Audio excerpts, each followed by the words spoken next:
وأسيرا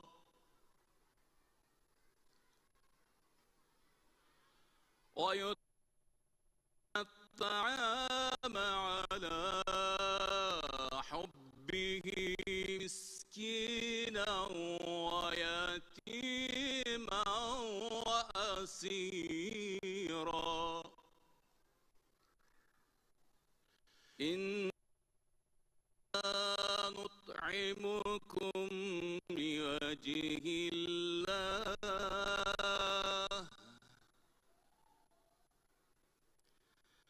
لا نريد منكم جزاء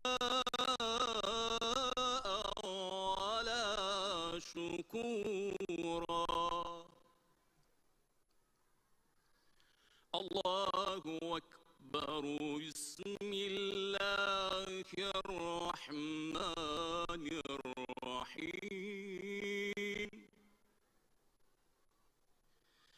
إنا أعطيناك الكوثر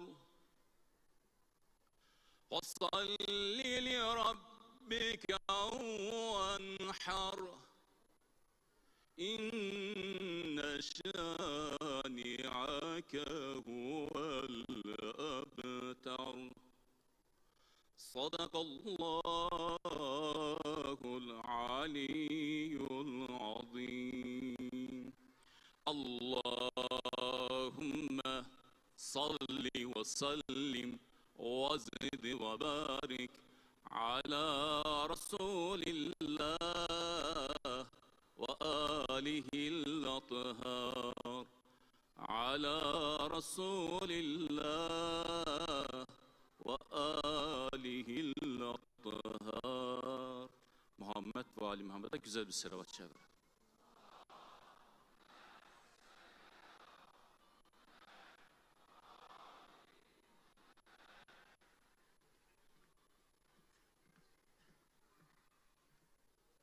Tilavetleriyle bizleri feyizlendiren değerli hocamıza çok teşekkür ediyoruz. Gül tanesin, bir tanesin, güneş de sen, ay da sensin. Canlar feda iffetine, sen bu dinin izzetisin. Zehra Ana Yardımlaşma ve Dayanışma Derneği tanıtım filmini hep birlikte izliyoruz. İçinizden birine ölüm gelmeden ve ey Rabbim keşke ömrüm yakın bir süreye kadar uzatsaydım da sadaka verseydim ve iyi kimseler arasında olsaydım demeden önce size verdiğimiz rızıktan bağışlayın.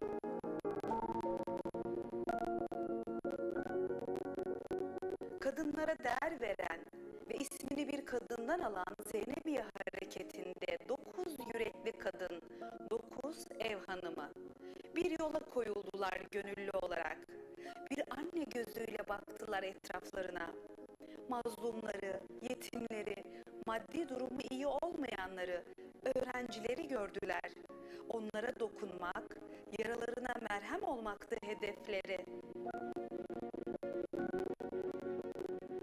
Dernek kurdular.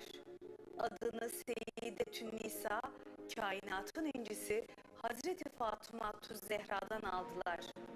İmkansızlıklar içerisinde imkan, çaresizlik içerisinde çare oldular. Morgda başladılar yardımları toplamaya. Ölümle anılan yerde belki de yaşam nefesi oldular muhtaçlara. Gecesini gündüzüne katarak canla başla, ihlasla, gönüllülük esasıyla çalışan yol arkadaşlarımın tek gayesi Allah'ın, Peygamber'in, Ehl-i Beyt'in rızasına ve Hazreti Fatıma'nın bir tebessümüne mazhar olabilmektir. Hazreti Zehra'nın bir tek tebessümü için bir değil, bir ömür feda edebilecek yüreklere sahiptir bu kadınlar. 2006 yılında faaliyetlerine başlayan Zehra Ana Derneği kısa sürede büyüdü. Her kesimden insanın takdirini kazandı. Çünkü onlar gönüllüydü ve tek hedefleri Allah rızasını gözetmekti. Zeynebi hareketinin oluşum ve gelişiminde büyük rol oynayan gayretli ve inanmış kadınların sadece Allah rızasını gözeterek Hazreti Fatıma'nın öğretileri ışığında ve Hazreti Zehra'nın kutlu adıyla zinetlenmiş Zehrana Derneği, arkasında büyük bir gönüllü ordusu bulunan bir oluşuma dönüştüyse, bu hayırsever insanımızın maddi manevi desteğiyle mümkün olabilmiştir. Bağışçılar, yani sizler, gücünüz ölçüsünde sahip çıktınız bu güzide kuruluşa. Onlar da titizlikle çalıştılar. Sizden gelen her şeyi büyük bir heyecanla din, ırk eden ihtiyaç sahiplerine ulaştırdı.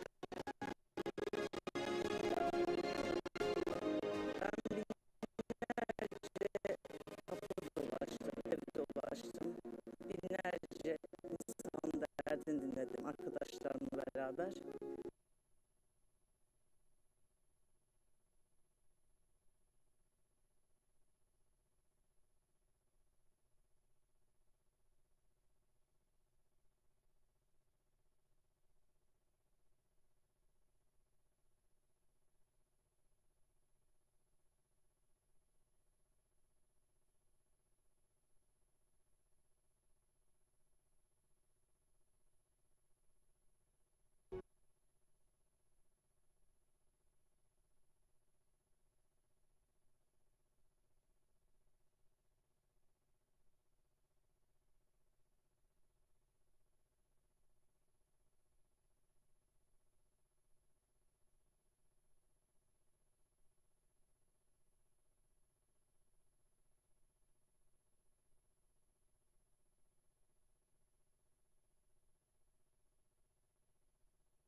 İhtiyaç sahiplerine yetiştiririz ki başkalarının kurbanın evine gelmeden bizim kurbanlarımız onların evine yetişsin.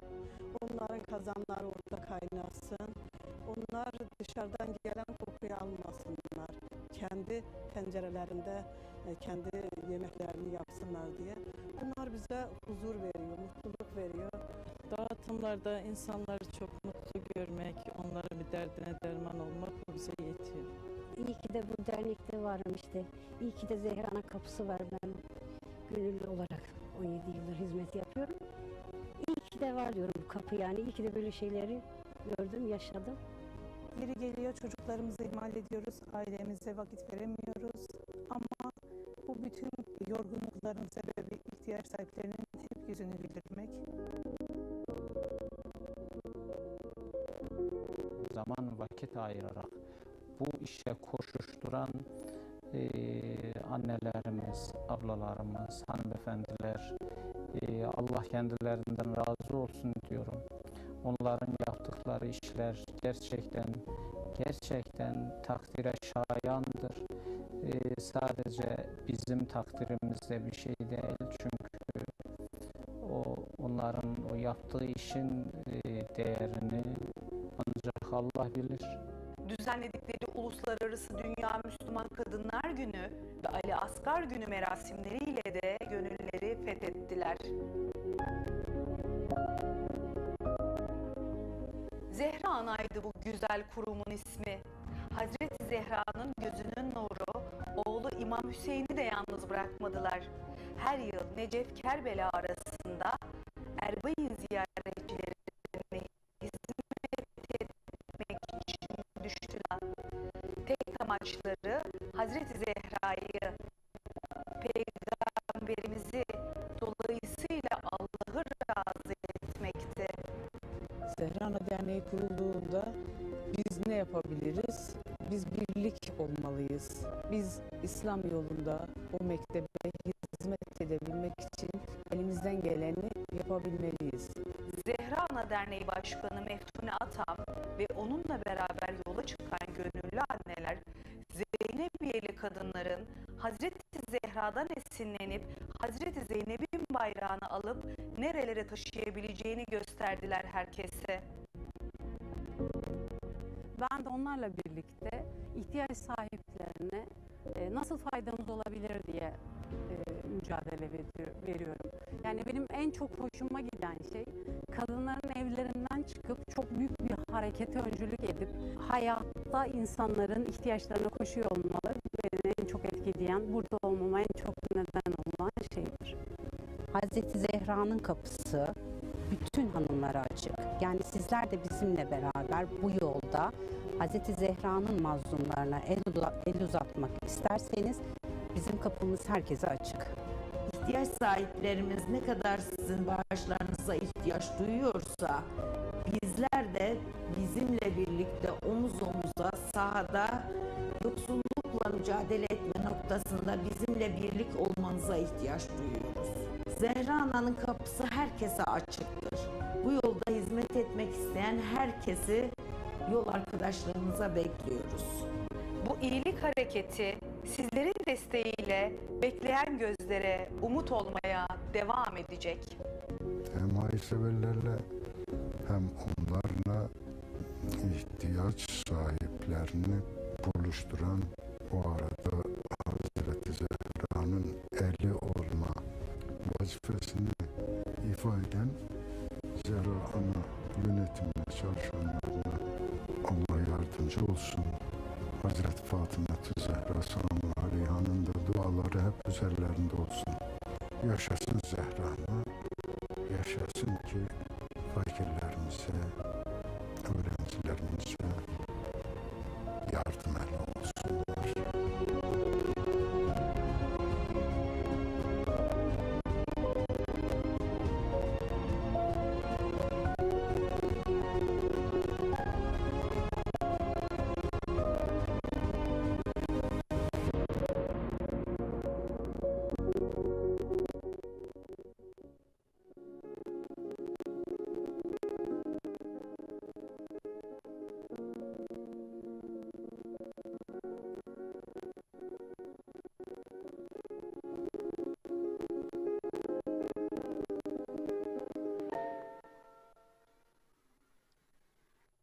Zehra'yı hakkıyla tanıyayım dersen, tanımak ne mümkün, ömrünü versen.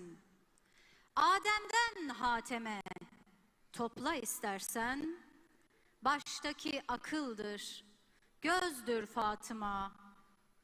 18 yıldır aynı hedef doğrultusunda, yol arkadaşlarıyla birlikte, mazlumun dini sorulmaz ilkesi ışığında, yardıma muhtaçların, mazlumların, darda kalmışların ve öğrencilerin imdadına koşan, komşusu açken tok yatmayan, yardım faaliyetlerinin yanı sıra sosyokültürel konularda ve eğitim alanında da birbirinden değerli çalışmalara imza atan, bu programın mimarı olan Zehra Ana Derneği'nin değerli kurucusu ve başkanı Sayın Meftune Atam'ı konuşmalarını yapmak üzere huzurlarınıza davet ediyorum.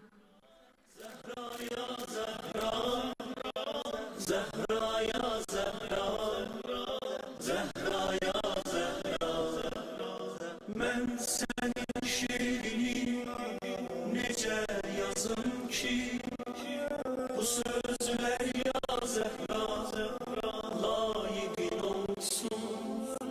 Seni gönüllere nece düzüm ki, dünya benim kimi aşıkın olsun. Dünya benim kimi aşıkın olsun. Zehra'ya Zehra.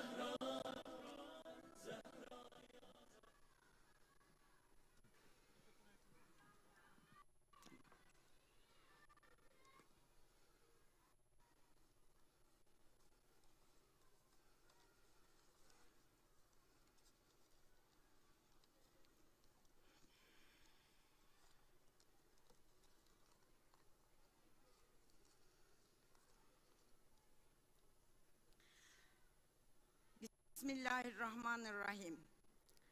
Protokolümüzün değerli konukları ve Ehl-i Beyt meclislerinde yerlerini hiçbir hiçbir zaman boş bırakmayan ve bu meclisleri güller misali süsleyen siz değerli Zehra muhipleri. Türkiye Caferilerinin değerli lideri Sayın Selahattin Özgündüz başta olmak üzere hepinizi Yüce Allah'ın selamıyla selamlıyor. Dünya Müslüman Kadınlar Günü ve Anneler Gününüzü tebrik ediyor. Yaratılış gayesi Hazreti Fatıma-tü Zehra selamullahu aleyha'nın saadetli viladetlerinden dolayı hepinize göz aydınlığı diliyorum.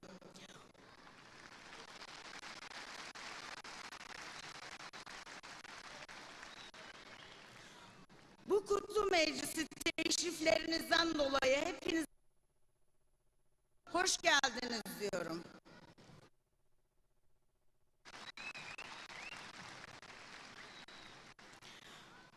Ayrıca AK Parti İstanbul Milletvekili Sayın Oğuz Üçüncü'ye programımıza katılımlarından dolayı teşekkür ediyor ve kendilerine de hoş geldiniz diyorum.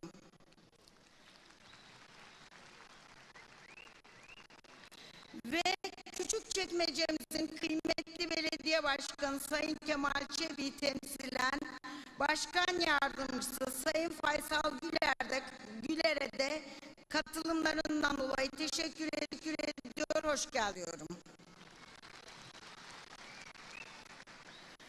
Değerli misafirler, Zehra Ana Derneği denince akıllara salt bir yardım derneği gelmektedir.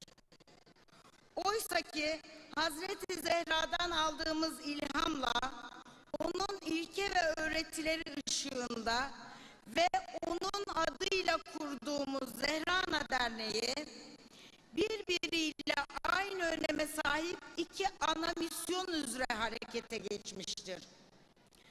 Zeynebi Hareketi'nin gayretli ve duyarlı kadınlarının hareketin gelişimi ve bekası için gönül bağı üzerine fedakarca yürüttükleri faaliyetlerini daha sistemli ve organize bir şekilde sürdürebilmeleri adına kurulmuş bir kadın oluşumudur Zehra Ana Derneği. Aynı zamanda toplumdaki tüm yoksulluk ve yoksullukla mücadeleye kadın dokunuşuyla beraber mektebe hizmet noktasında da üzerine düşen her alandaki tüm sorumlulukları üstlenmiş, mazlumların elinden tutma eksenli lokomotif bir kadın hareketidir. Hazreti Zehra'nın yaşam felsefesini hayatın her alanına tatbik etmeyi öncelikli amaç edinen Zehra Ana Derneği, sosyal, kültürel ve eğitim alanlarında özellikle kadınlar, çocuklar ve gençlere yönelik projeler üreterek onları hayata geçirip aynı zamanda Erbain Çadırı gibi inançsal dinamiklerimiz ve değerlerimizle ilgili projelerde de üzerine düşen sorumlulukları yerine getirmektedir. Diğer misyonumuz ise birbirine güvenmenin giderek zorlaştığı günümüzde hayırsever insanımızla yardıma muhtaç insanımızı buluşturmak, hem yetimin, yoksulun, öğrencinin ve darda kalmış mazlumların elinden tutabilmek, hem de yardım etmek isteyen ama nereye, kime ve nasıl bağış yapacağını bilemeyen hayırsever insanımızın güvenle bağış yapabilmesine vesile olmuştur.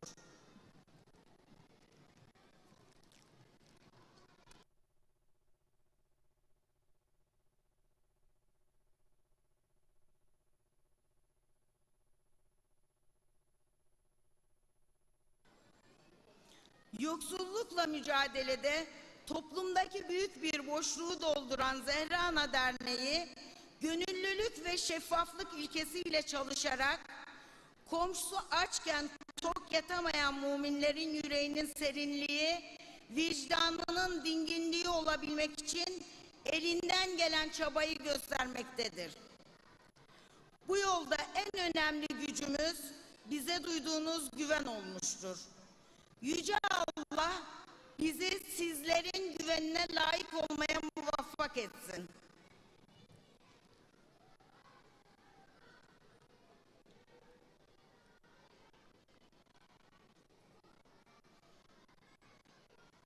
Kıymetli misafirler, her fırsatta belirttiğimiz üzere yine altını çizerek vurgulamak isterim ki Zehra Ana Derneği olarak hayata geçirdiğimiz her projeyi yardım eksenli şekillendiriyor, her biri için ayrı fon oluşturuyor ve hiçbir fonun bütçesini bir diğerine karıştırmıyoruz.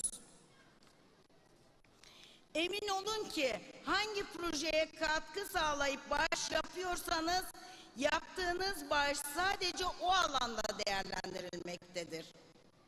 Bu konuda en ufak şüpheye yer vermeyecek şekilde çalışmalarımızı şeffaflık ve denetlenebilirlik çerçevesinde yürütmekteyiz. Buna özellikle dikkatinizi çekmek istedim. Ayrıca bugün burada düzenlemiş olduğumuz bu program, Alaskar Günü programı, Erbay'ın Çadırı hizmeti ve çeşitli kültürel faaliyetlerimizi yürütürken sizlerin bağışlarını ihtiyaç sahiplerine ulaştırma noktasında yardımlarla ilgili sorumluluklarımızı asla ihmal etmiyoruz.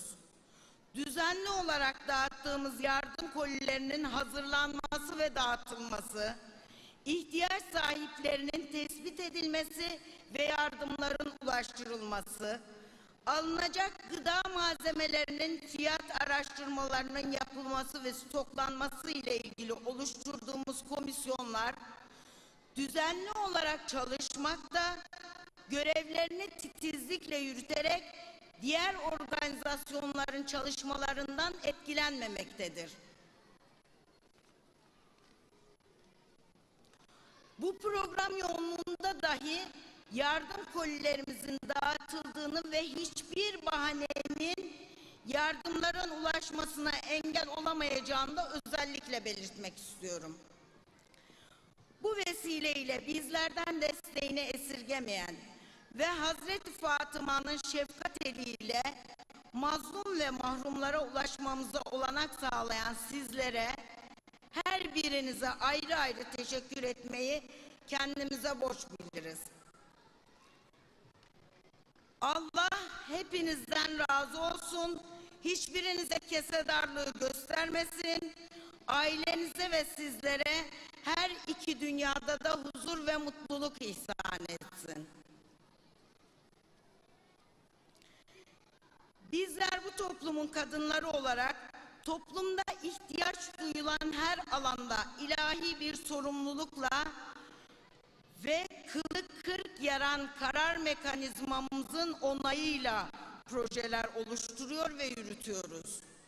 Zehra Ana Derneği olarak toplumdaki her türlü yoksulluk ve yoksullukla mücadele etme hedefiyle sürdürdüğümüz bu iyilik hareketi, mazlumların elinden tuttuğu gibi toplumumuzun inançsal bağlamdaki taleplerine de cevap vermeye ve tamamlamaya 18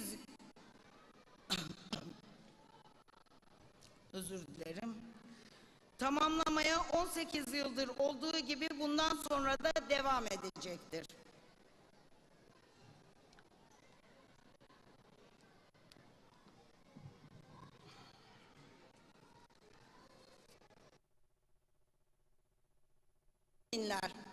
Hazreti Fatıma'nın dünyamızı şereflendirdiği, kutlayıp şad olmamız gereken böylesi bir günde maalesef ki İslam aleminin kanayan yarası olan Filistin'de Siyonist güçlerin kardeşlerimize uyguladığı zulüm ve soykırımdan dolayı içimiz buruk ve yüreklerimiz kan ağlamaktadır. Ne yazıktır ki Gazze'de savunmasız mazlum sivil halka bebek, çocuk, yaşlı ayırt etmeksizin insanlık ve savaş suçu uygulanmaktadır. Mezhep, nesep, meşrep ve dini kimliklerini bilmeyen o masum çocuklar sırf Müslüman evladı oldukları için bu zulme maruz kalmaktalar.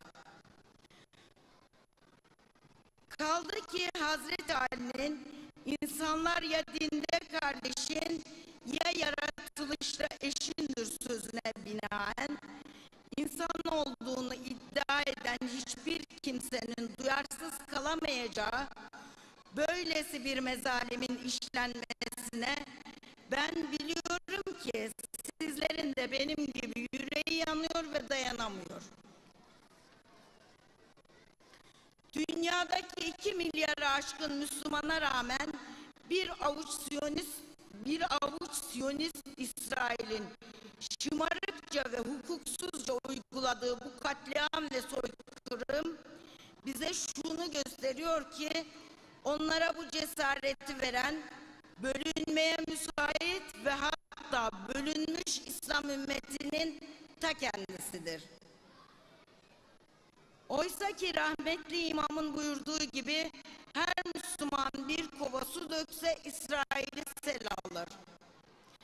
Elimizden hiçbir şey gelmiyorsa bile Hazreti Ali'nin buyruğu üzere bir zulme engel olamıyorsak en azından onu herkese duyuralım. Bu haklı mücadelede onları yalnız bırakmamalı ve maddi manevi elimizden ne geliyorsa yapmalıyız. Hazreti Zehra'nın misyonunu üstlenmiş bir kurum olan Zehra Ana Derneği, onun ilke ve öğretileri gereği elbette bu vahşet karşısında duyarsız kalmayıp, ilk günden itibaren devletimizin yetkili kurumlarına başvuru yaparak gerekli resmi izinlerin alınabilmesi için çalışmalarını hızla başlatmıştır. Biliyoruz ki onlara bir an önce yardım eli uzatamamak, sizlerin de bizim gibi vicdanınızı sızlatmakta ve gayretinize dokunmaktadır. İşte bu yüzden gerekli resmi izinleri aldıktan hemen sonra inşallah sizlerden gelecek olan tüm yardımları doğru şekilde Gazze'deki kardeşlerimize ulaştırmaya gayret edeceğiz. Allah bir an önce Gazze'deki kardeşlerimize bu zulümden necat versin ve onların haklı mücadelelerindeki zaferiyle yüreklerimizi ferahlatsın ve bu zaferde bizleri de pay sahibi etsin. Allah imamımızın zuhruyla bizleri sevindirsin.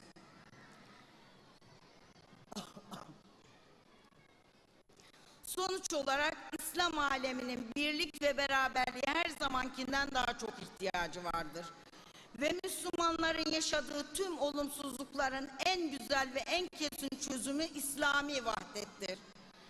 Yani genelde İslam aleminin, özelde ülkemizin ve camiamızın birlik beraberliğini korumak, pekiştirmek, safları sıkılaştırmak, Müslüman olduğunu iddia eden her bireyin en önemli ve en öncelikli sorumluluğudur. Allah ve Resulünü ve Ehl-i Beytini razı etmenin yolu, onların ömrünü adadığı İslami vahdete sahip çıkmaktan geçer. Değerli liderimizin her zamanki duasıyla sözlerime son veriyorum. Allah birliğimizi bozmasın, bozmak isteyenlere de fırsat vermesin. Hazreti Zehra'nın nazarı ve duası hep üzerinizde olsun. Saygılarımla hepinizi Allah'a emanet ediyorum.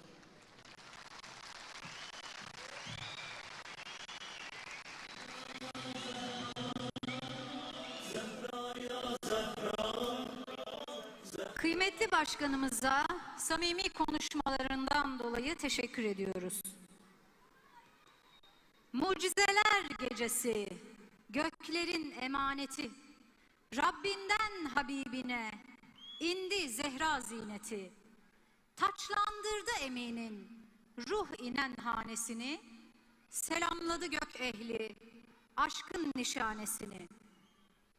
Cem TV Genel Yayın Yönetmeni Mehdi Atam'ın hazırladığı ve Zehra Ana Derneği'nin gönüllü ordusuyla omuz omuza gerçekleştirdiği deprem çalışmalarını özetleyen Evleri Viran Olanlara İlk Uzanan El isimli kısa filmimizi izliyoruz.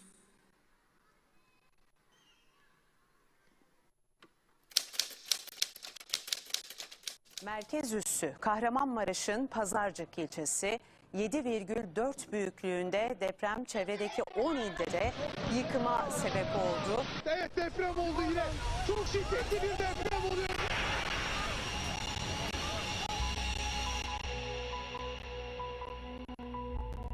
Sesimi duyan var mı?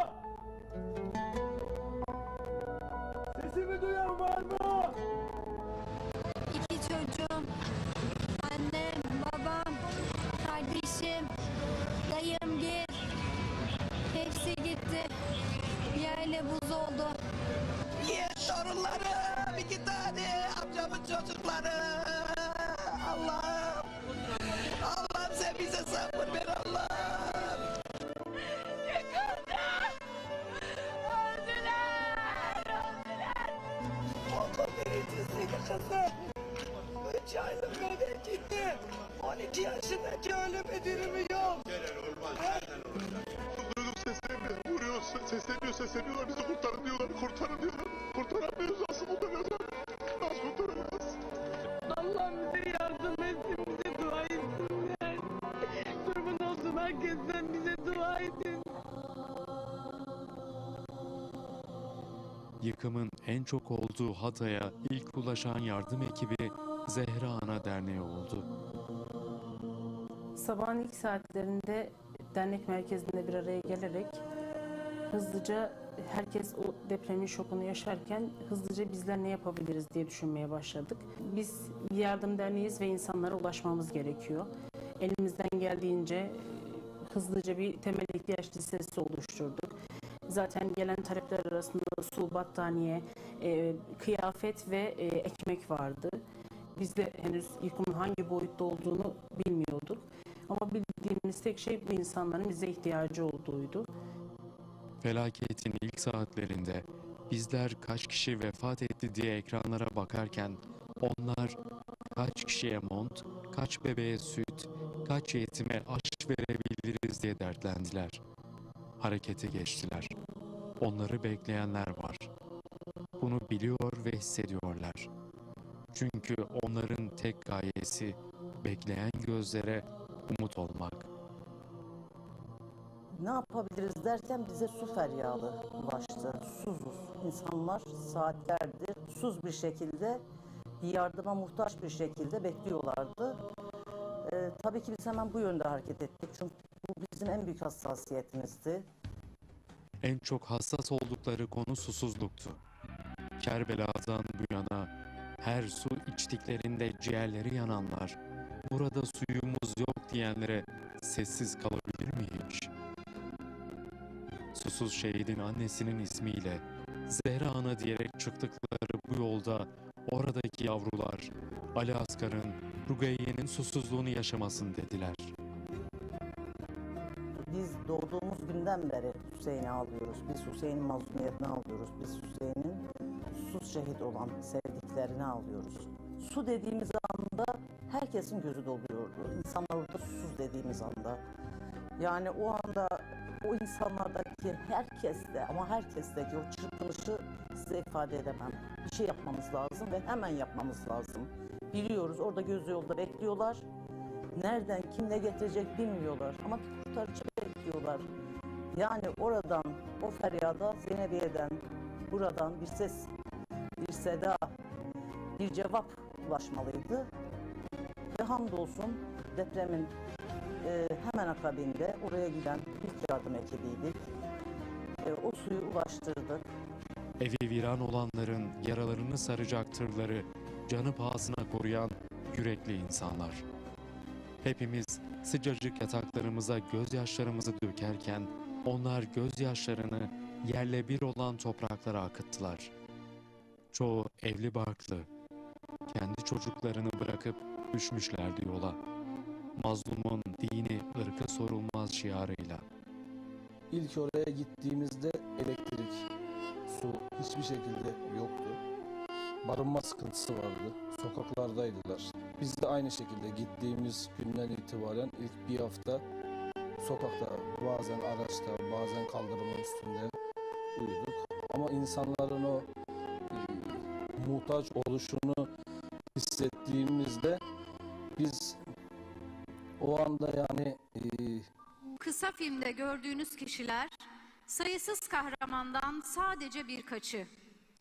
Deprem bölgesine yardım yapanlar, yardımların hazırlanması, paketlenmesi, tırlara yüklenmesinde gece gündüz emek sarf edenler, bu yardımların deprem bölgesine dağıtılmasında olağanüstü gayret ve kenetlenme örneği sergileyen ve bu emeği aylarca sürdüren herkese yürekten teşekkür ediyoruz.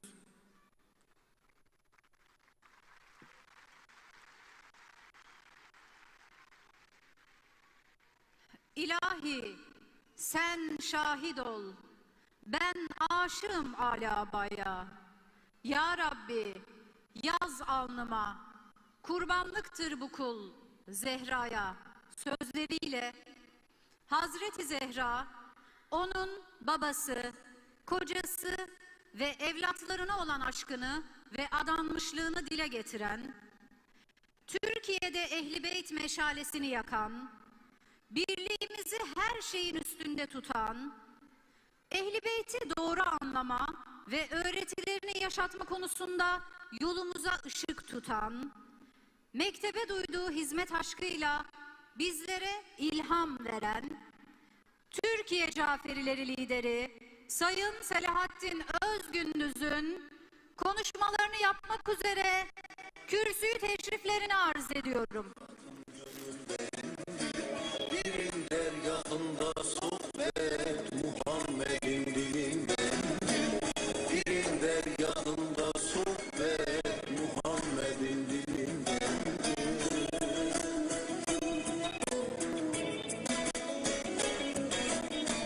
Ali'dendir, Ali'dendir, asaletim Ali'dendir, etim tırnağım Mevla'dan, cesaretim Ali'dendir, etim tırnağım Mevla'dan, cesaretim Ali'dendir.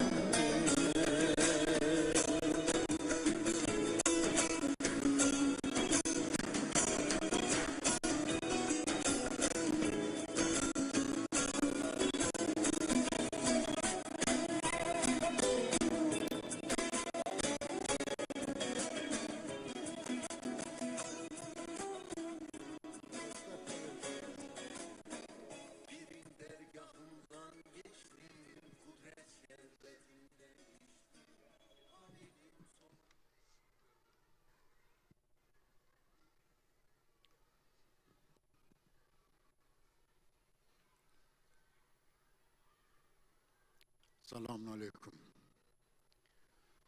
Bismillahirrahmanirrahim. Elhamdülillah Rabbil alemin. Rabbina ve Rabbi âbâinel evvelîn. Allahümme salli ve sellem ve zid ve barik ala Fatımete ve abiha ve ba'liha ve beniha.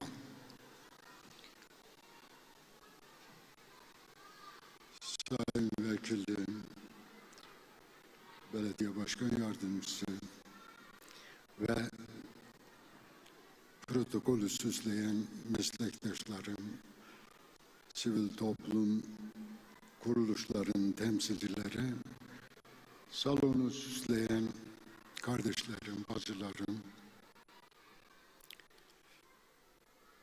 hepinize saygıyla, sevgiyle selamlıyorum. Ve siz bacılarımın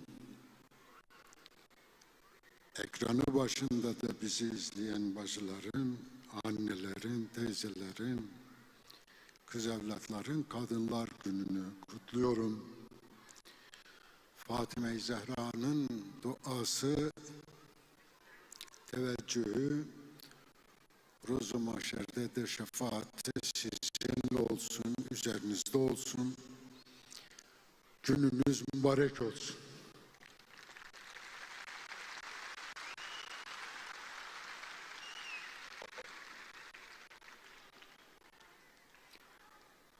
Anneler Günü münasebetiyle de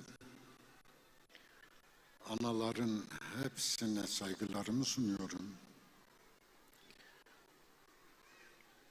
Allah sizlere evlat acısı yaşatmasın. Kendinize de sağlık sıhhat versin. Kendi anamın da ellerinden öpüyorum, gününü kutluyorum. Allah ona da sağlık sıhhat versin. Şükür ki hayattadır. Şükür ki duası bizimledir. Evet, bayramdır. Çünkü Peygamberimizin sevindiği gündür. Peygamberimiz Aleyhisselatü Vesselam'ın gözünün aydın olduğu gündür. Ümmül E'imme, imamlar anası ve Ümmü Ebiha, Resulullah'ın anası doğmuştur bugün. Onun için ümmet-i Muhammed'e en güzel bayramdır. Ümmül E'imme, ümmete önderlik eden 12 imamın 11'inin anası.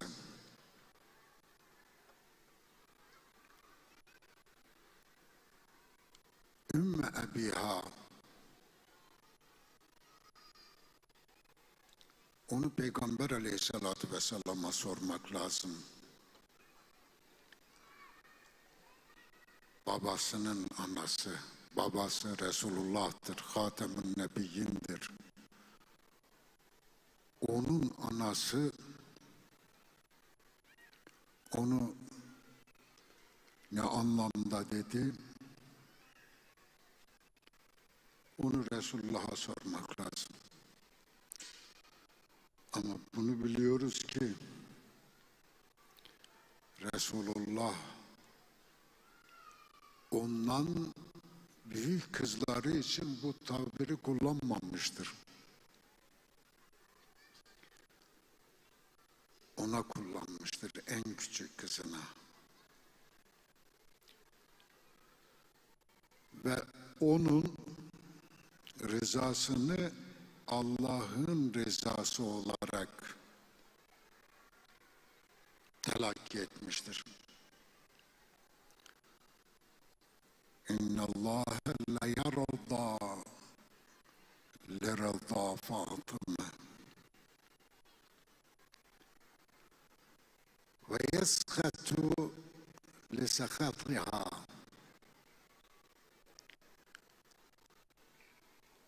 Allah Fatime'nin razı olduğundan razıdır. Kızgın olduğuna da kızgındır.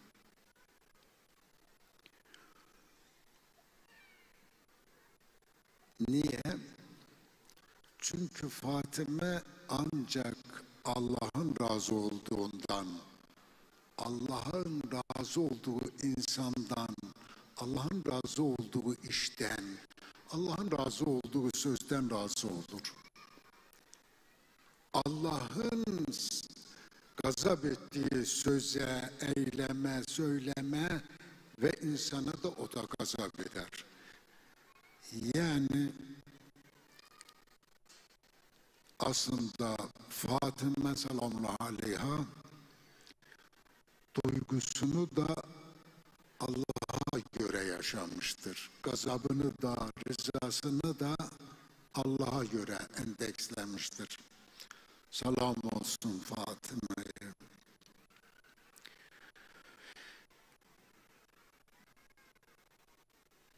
Anası kendisinden önceki 3 seyyidetün nisa'dan birisidir. Daha doğru tabir edeceksek, sabık ümmetlerden 2 kadın seyyidetün nisa unvanını almış, ümmeti Muhammed'den 2 kadın. Sabık ümmetlerden Firavun'un eşi Asiye Hatun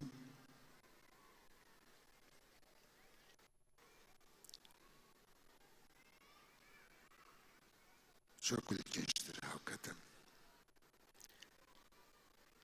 Ben sizin en ulu Tanrınızın diyenin eşidir. Ülkenin 2 numarasıdır. Tanrıçasıdır o da. Bütün bunlardan nefret ediyorum ben diyor.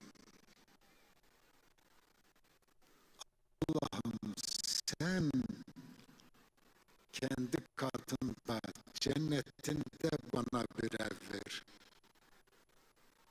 Ben onu istiyorum. Senin ödülün olacağı için o benim için değerlidir. Firavun'dan da, yalakasından da, yaptıklarından da ben nefret ediyorum. Dünyayı böylesine ters, elinin tersiyle itip ölümü pahasına Allah demiştir. Ölümü pahasına Resulullah demiştir. O günün Resulü Musa Kelimullah ala nebiyyina ve aleyhi ve aleyhisselam'dı. Hak etmiştir bu ünvanı Seyyidetün Nisa. Biri de İsa Ruhullah'ın anası Meryem'dir. Her bireri kendi döneminin Seyyidetün Nisası, yani Şah-ı Zenanı, yani bütün kadınlarının hanımefendisi. Bir de Resul-i Ekrem'in ilk eşi Ümmül Müminin ve Resulullah 25 sene onunla evli kaldığı sürece üstüne gül koklamadığı Hadice binti Hüveylid selamun aleyha.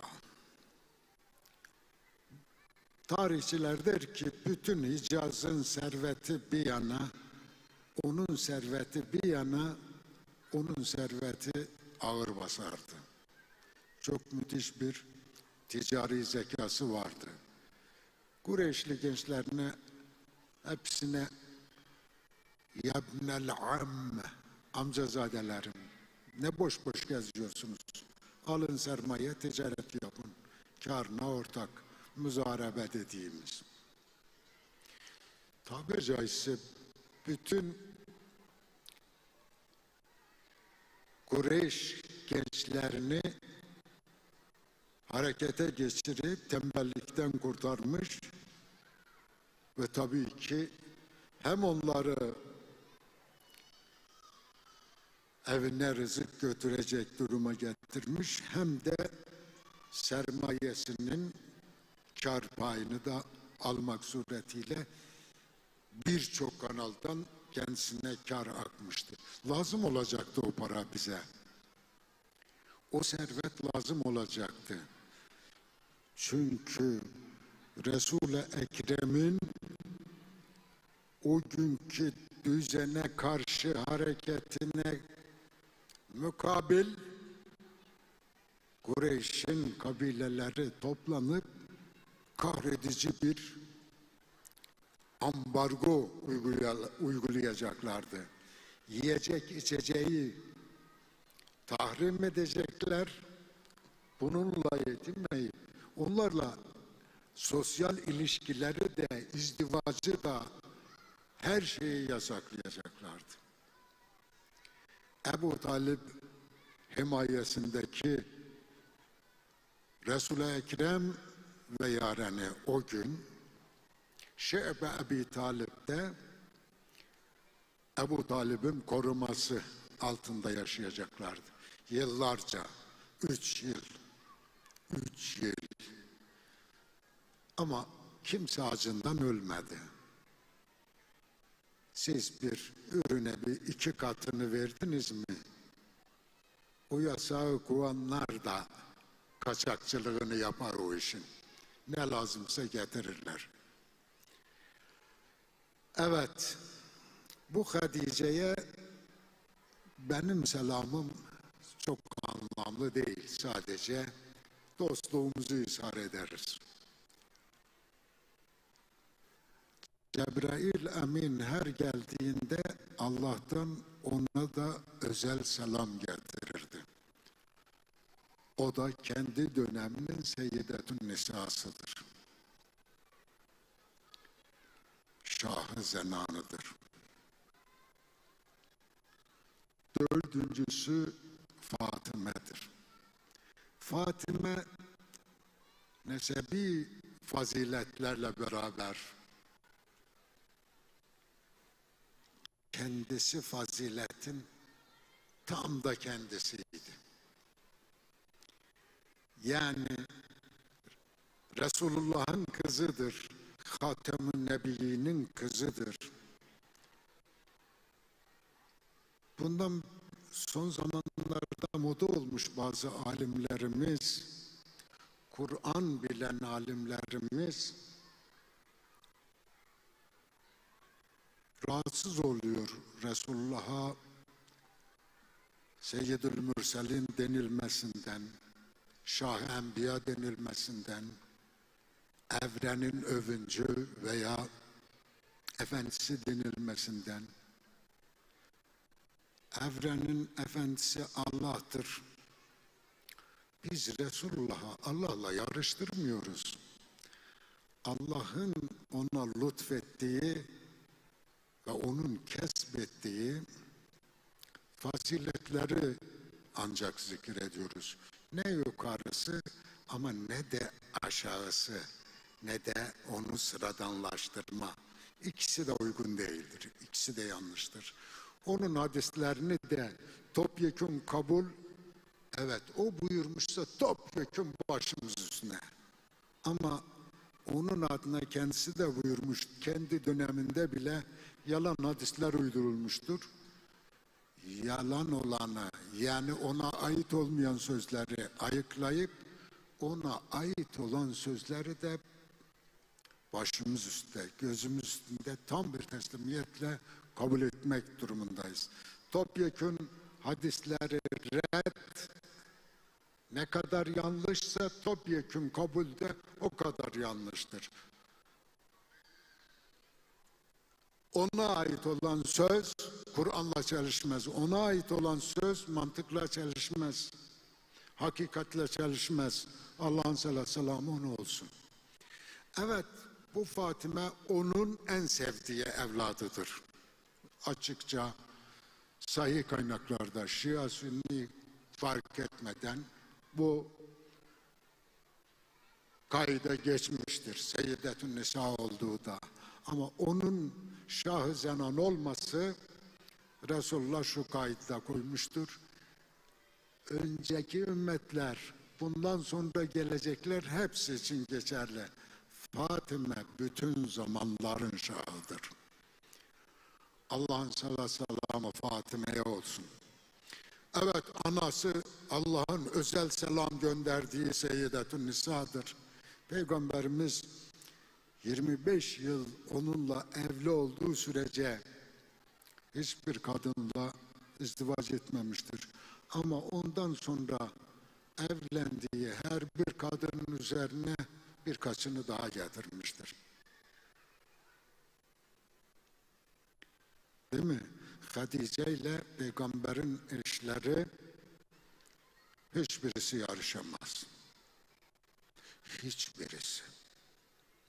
Diğerleri değersizdir anlamında demiyorum bunu. Ama Hatice ile yarışa sokmayın be.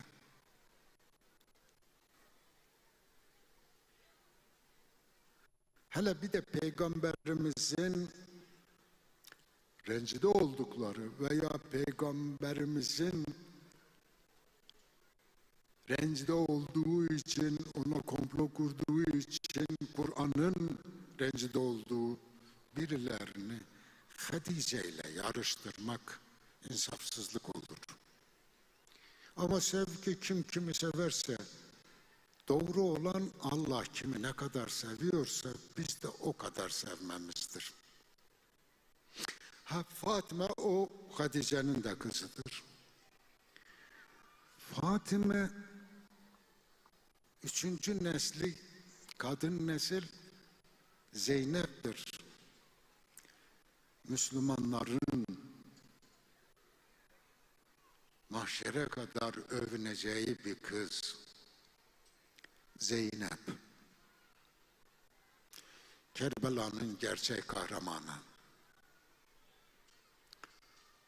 O da Fatime'nin terbiye ettiği kızdır.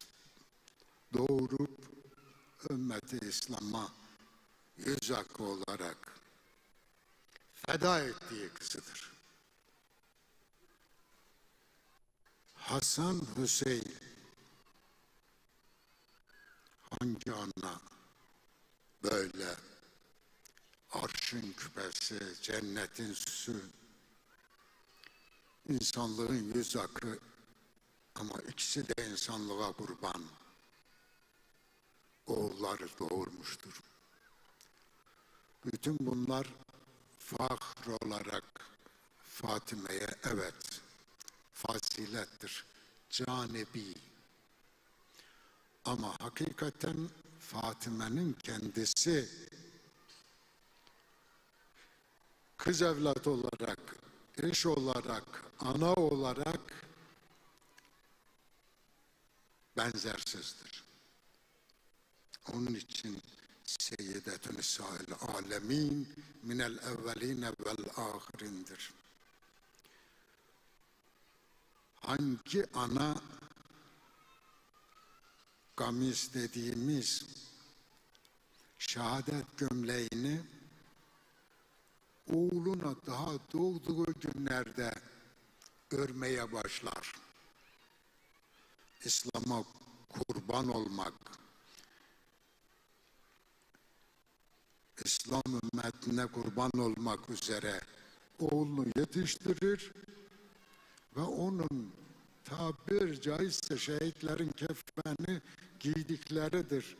Kefenini kendi eliyle örer. Ölçüyü neye göre aldı? Yani bu bebek daha yeni doğmuş. Neye göre o ölçüyü aldı da o ölçü tam geldi? Hüseyin şehit olurken giyip meydana gittiği o gömlek. Hangi ana? Hangi ana kızının ümmetin en rezilleri elinde esir olup şehir şehir oğullarının kesik başıyla, kardeşlerinin, kuzenlerinin kesik başlarıyla dolaştırılmasına ve bütün bunların bu kızın gözü önünde cereyan etmesine gönlü razı olabilir. Fatime Zeynep'i böyle yetiştirmiş ve bugüne hazırlanmıştı.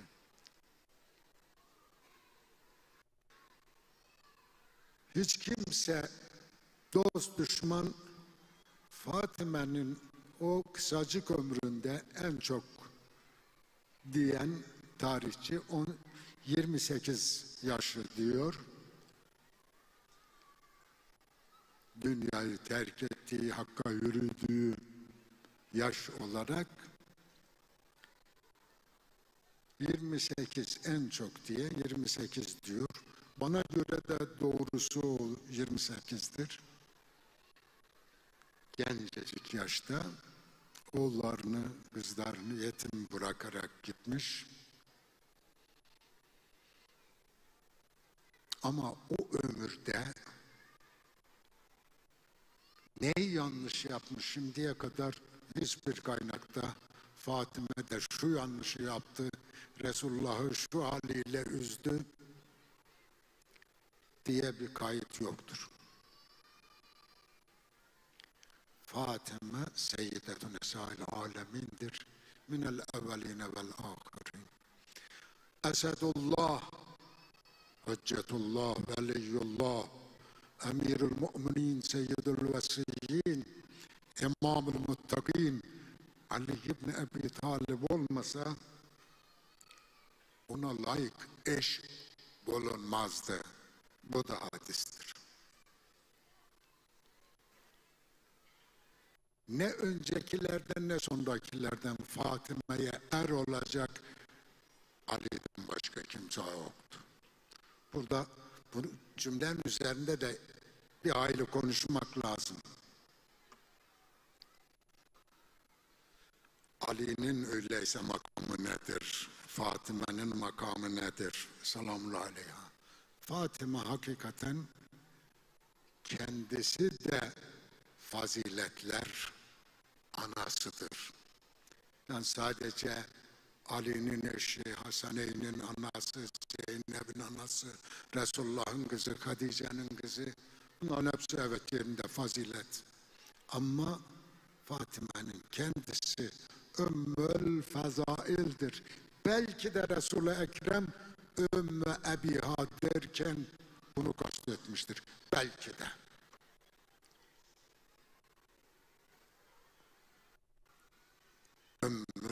Ümmü Ebiha derken. Evet, aynı zamanda Müslüman Kadınlar Günü'dür. Müslüman kadın başkasını özenmesine gerek yok. Fatime'de ne eksik gördük ki biz başkasını özenelim. Başkası Fatime'yi özensin, gıpta etsin. Müslüman kadının Fatime gibi, onun kızı Zeynep gibi, onun anası Hadice gibi, Şah-ı Zenan rol modelleri varken başka rol model aramaya gerek var mı? Neyi eksik bulacağız ki? İşte bundan dolayı o bize yetmiyor diyelim. Evet, Müslüman kadın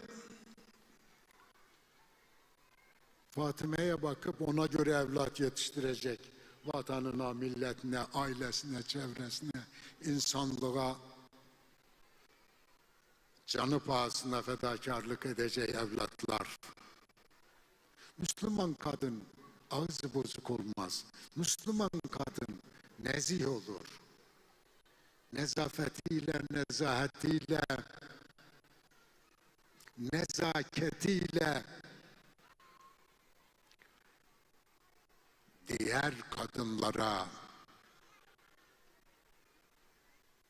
gıpta vesilesi olur. Rol model olur. Fitnesiyle, fesadıyla, pasarıyla, ağzın bozukluğuyla, cazgırlıkla değil. Edebiyle, iffetiyle, hayasıyla, dediğim gibi nezafet, nezaket, asaletiyle Allah bütün kadınlarımızın, Müslüman kadınlarımızın işte Fatıma gibi, Zeynep gibi, Hadice gibi olmalarını müyesser kılsın inşallah. Tekrar gününüz mübarek olsun.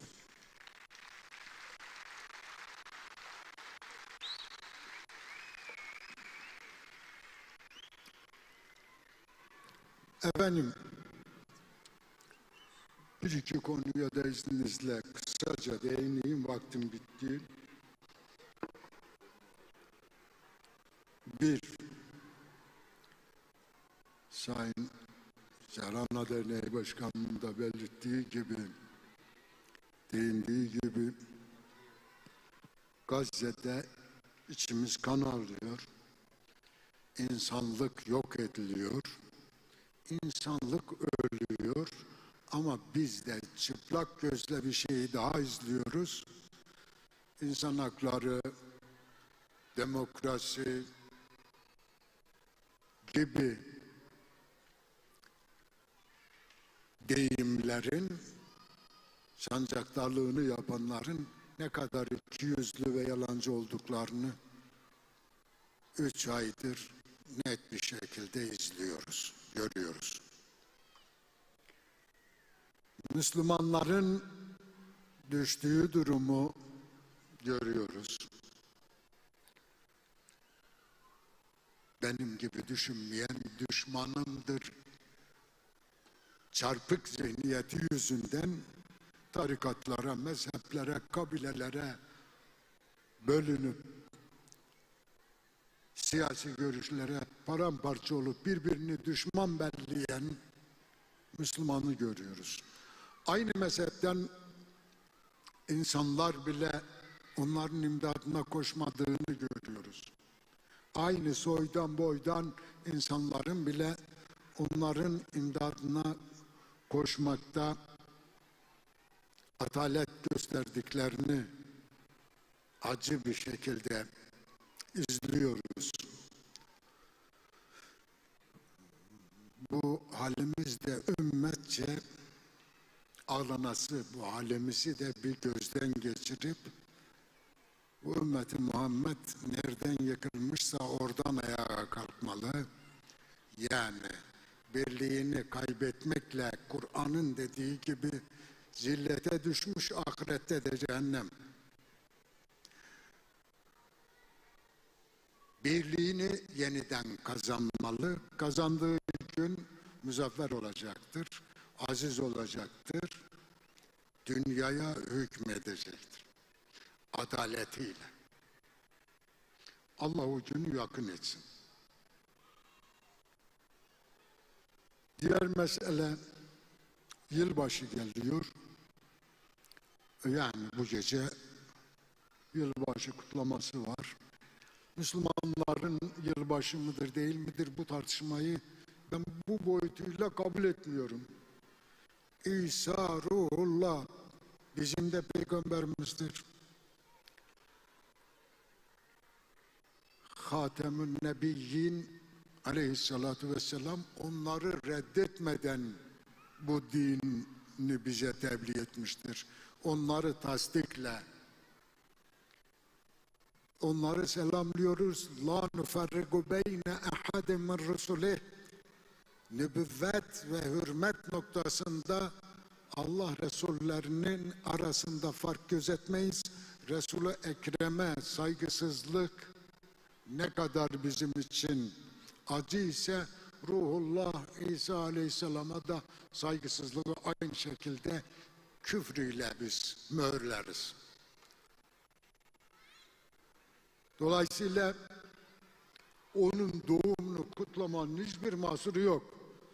Ama milletçe kendi örfümüz, kendi geleneğimiz, dinimizle de ters düşmeden, mesela İsa Aleyhisselam bu gece kumar oynamayı hoş görür mü?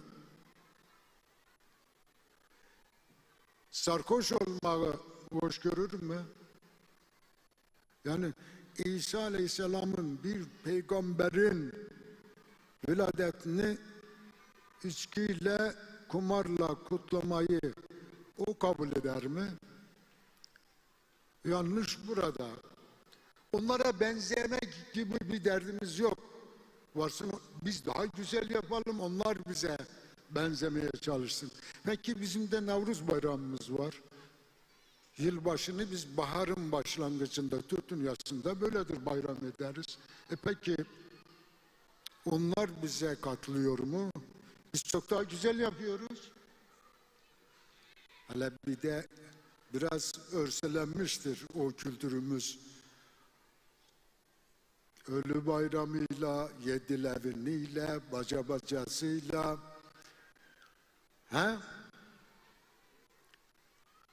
bütün o töreleriyle beraber, örfüyle beraber çok renkli, çok güzel bir bayramdır. Geçel kösesiyle, dedem Korkut'uyla, onlar bize benzesin, onlar bize katılmıyor. Onlara benzeme gayretinde ne ben hoş görmüyorum. Yoksa bir peygamberin viladeti kutlanıyor. Ya da ülkem de kabul etmiş yılbaşını burada kutlamayı, eyvallah. Bunda benim bir sorunum yok. Bu gece herhalde Zeynebiye'de de programlar vardır. Oraya buraya gidip varınız yoğunuzu kumara Allah göstermesin. İçkiye tabii ki meclistekileri tenzih ediyorum. Gençlerimiz sakın gitmesin, gelsin orada eğlensinler. Meşru zeminde, meşru ortamda. Bunu da arz etmiş olayım. Bir de bugün ay yıldızlı al bayrağımızla, o şanlı bayrağımızla salonumuzu süsledik. Allah valideynlerine, bizlere çok görmesin. Güzel kızlarımız da geldi, sahneyi süslediler. Evet, bizim iki güzide takımımız, bütün takımlarımız güzidedir. O güzidelerden iki büyük takımımız niyeyse öyle uygun görülmüş, Suudi Arabistan'da Süper Kupa maçını oynayacaklardı. Suudi Arabistan'ı dünyada çehresini biraz güzelleştireceklerdi. Ama Suudi Arabistan baştan bu işin olması için tabi caizse gönüllü, hatta belki davetkar olmasına rağmen İstiklal Marşımıza karşı veya o şanlı bayrağımıza karşı veya kurucu liderimize karşı tavır takınması bizi üzmüştür. Mustafa Kemal düşmanlığı onlardan niye? Laiklik, şeriat meselesi ise o oldukları o başkentte, o ülkede onlara sağma inek, sütlü inek diyen Trump'la yine laik olan Sisi'yle el ele vermesi, poz vermesi niye sorun olmuyor da bana ait olan maçta kendi milli değerlerimle çıkmamı niye sorun ediyor? Bu da ayrı bir bedevilik cehaletidir. Bizce o bizi üzmüştür. Buna karşı takımlarımızın oynamayı reddedip ülkemize dönmeleri de bizi mutlu etmiştir. Onurlu duruşları. Kendilerini tebrik ediyorum. Başarılar diliyorum.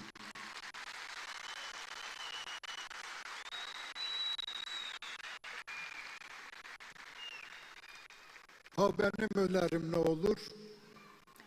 Oynayacaklarsa Samsun'da oynayabilirler. Erzurum'da oynayabilirler. Ankara'da da oynayabilirler. Karabağ'da da oynayabilirler. Kıbrıs'ta da oynayabilirler.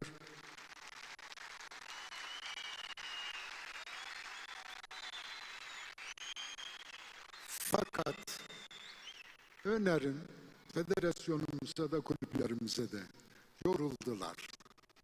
Boşuna gidip gelmek de yordu.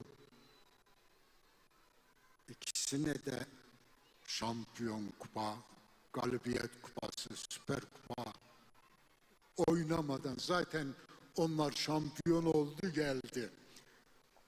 Cahillere dersini verip geldi. İkisine de daha birbiriyle koşturarak değil, o yorgunluğu zaten yaşadılar. Süper Kupa verilebilir. Benim önerim, asıl önerim de budur. Bütün kulüplerimize başarılar diliyorum. Birbirinin demek ki düşmanı değilmiş. Her zaman dediğim gibi varlık sebebiymiş. Allah kulüplerimize de, spor yapan sporcularımıza da sağlık, sıhhat versin. Kazadan, beladan cümlesini korusun. Tabii başta da İFA sporumuza.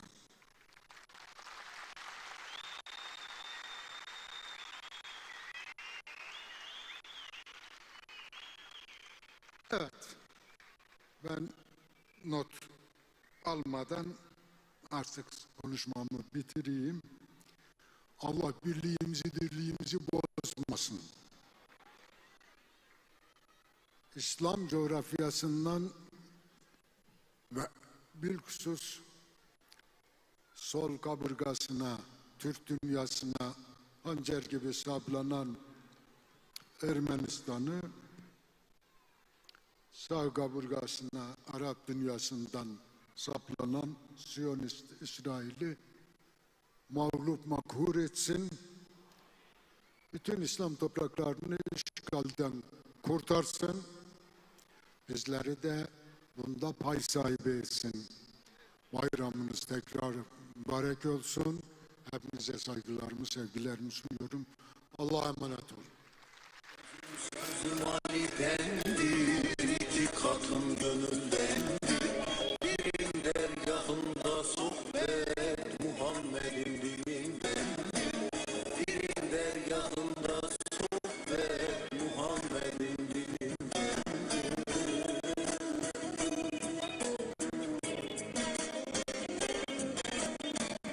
Ali'dendir, Ali'dendir, asaletin Ali'dendir. Etim tırnağım Mevla'dan, cesaretim Ali'dendir. Etim tırnağım Mevla'dan, cesaretim Ali'dendir.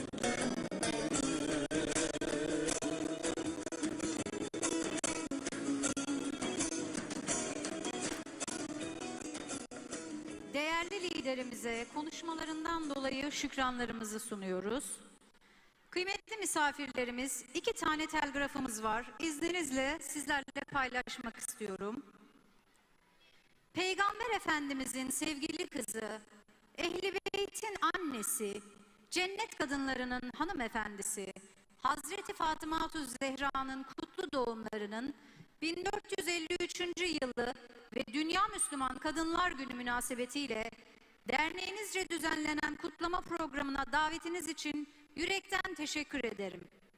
Bu anlamlı günde bir araya gelen siz değerli Hazreti Fatıma dostlarına tebriklerimi sunuyorum.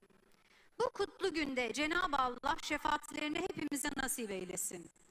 Bütün hanımefendilerin Hazreti Fatıma'ya hayatlarında örnek almaları dileğiyle şahsınızda kutlama programına katılan değerli konuklara ve hemşerilerime en içten selam ve saygılarımı sunuyorum. Şamil Ayrım, AK Parti İstanbul Milletvekili, kendilerine teşekkür ediyoruz.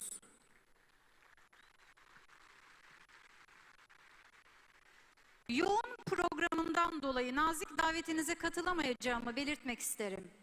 Hazreti Fatıma'nın kutlu doğumu ve Dünya Müslüman Kadınlar Günü programınızın hayırlara vesile olmasını diler, derneğinizin tüm mensuplarına, kıymetli misafirlerinize selam ve sevgilerimi sunarım. Doktor Hakan Bahadır, Bahçeli Evler Belediye Başkanı, kendilerine şükranlarımızı sunuyoruz.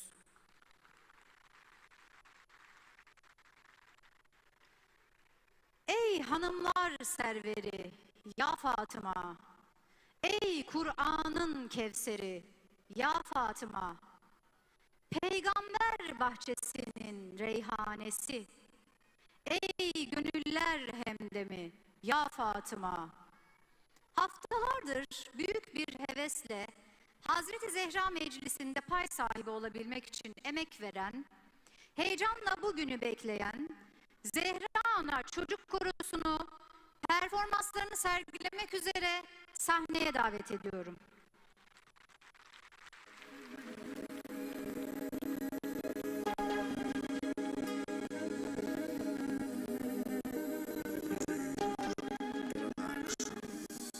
bizi ehveyle Xuda hürmet-i Zehra'ya göre, bize lütfeyle Xuda İzzet-i Zehra'ya göre, bizi ehveyle Xuda hürmet-i Zehra'ya göre, bize lütfeyle Xuda İzzet-i Zehra'ya göre.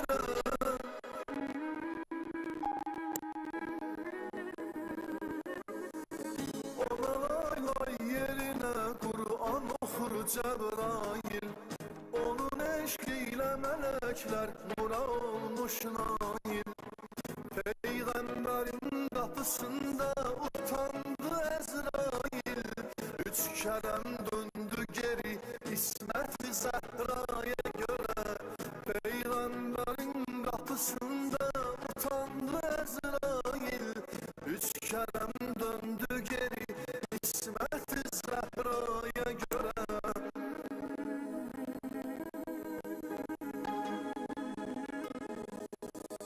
Bizi ehveyle Xuda hürmet-i Zehra'ya göre, bize lütfeyle Xuda İzzet-i Zehra'ya göre, bizi ehveyle Xuda hürmet-i Zehra'ya göre, bize lütfeyle Xuda İzzet-i Zehra'ya göre.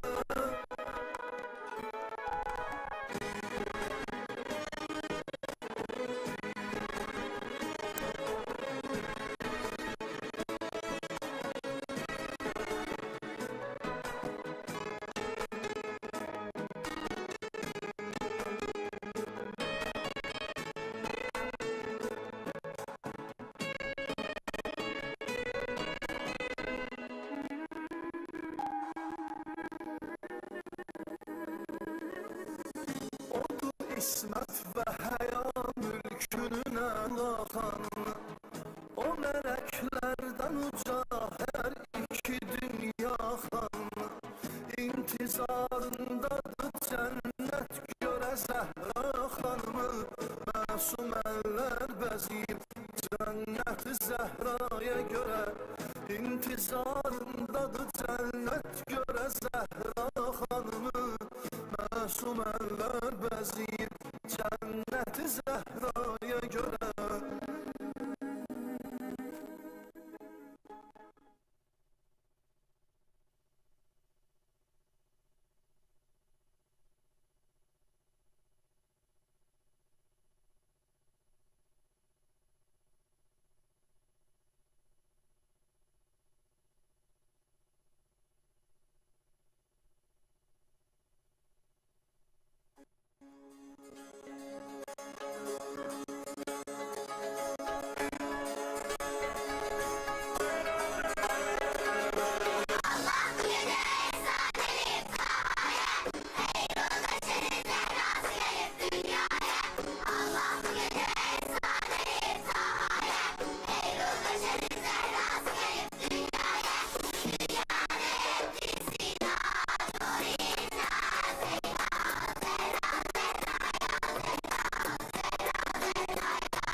Size bir şey söyleyeyim mi? Yeni yılda herkes çok kazanacak. Sizin için çalıştık. Yeni yıla özel, 2024'ün ilk ayına özel Gelibolu Saros Körfezi'ne nazır muhteşem parseller sizi bekliyor.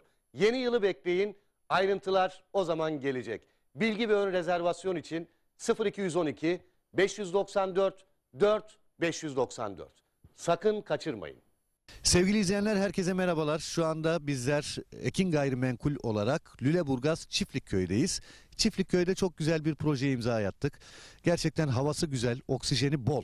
Ben de köy hayatını özledim diyenler varsa aranızda ve yatırım yapmak istiyorum diyenler varsa yerinizi almakta geç kalmayın. Hafta içi hafta sonu servislerimiz mevcut. Ekran altında numaramız var. Bir de ben söylemek istiyorum.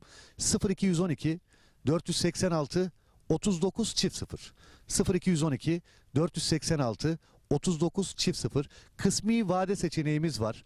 Takas seçeneğimiz var. Arazimiz hemen asfalta cephe. Kadastro yolu var.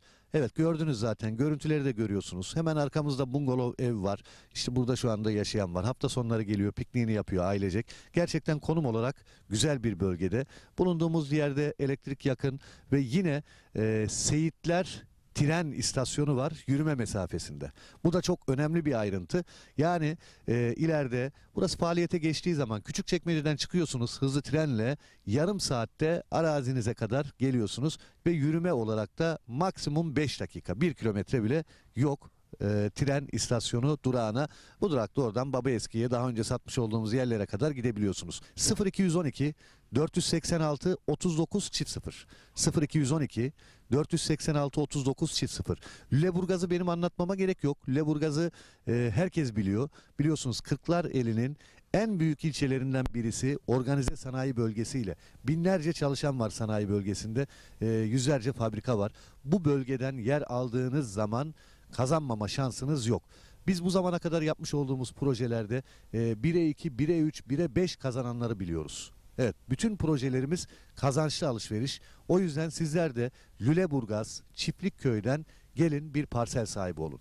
300 metrekare parsellerimiz, ana asfalta cephe, dümdüz bir yer, yeşil bir alan.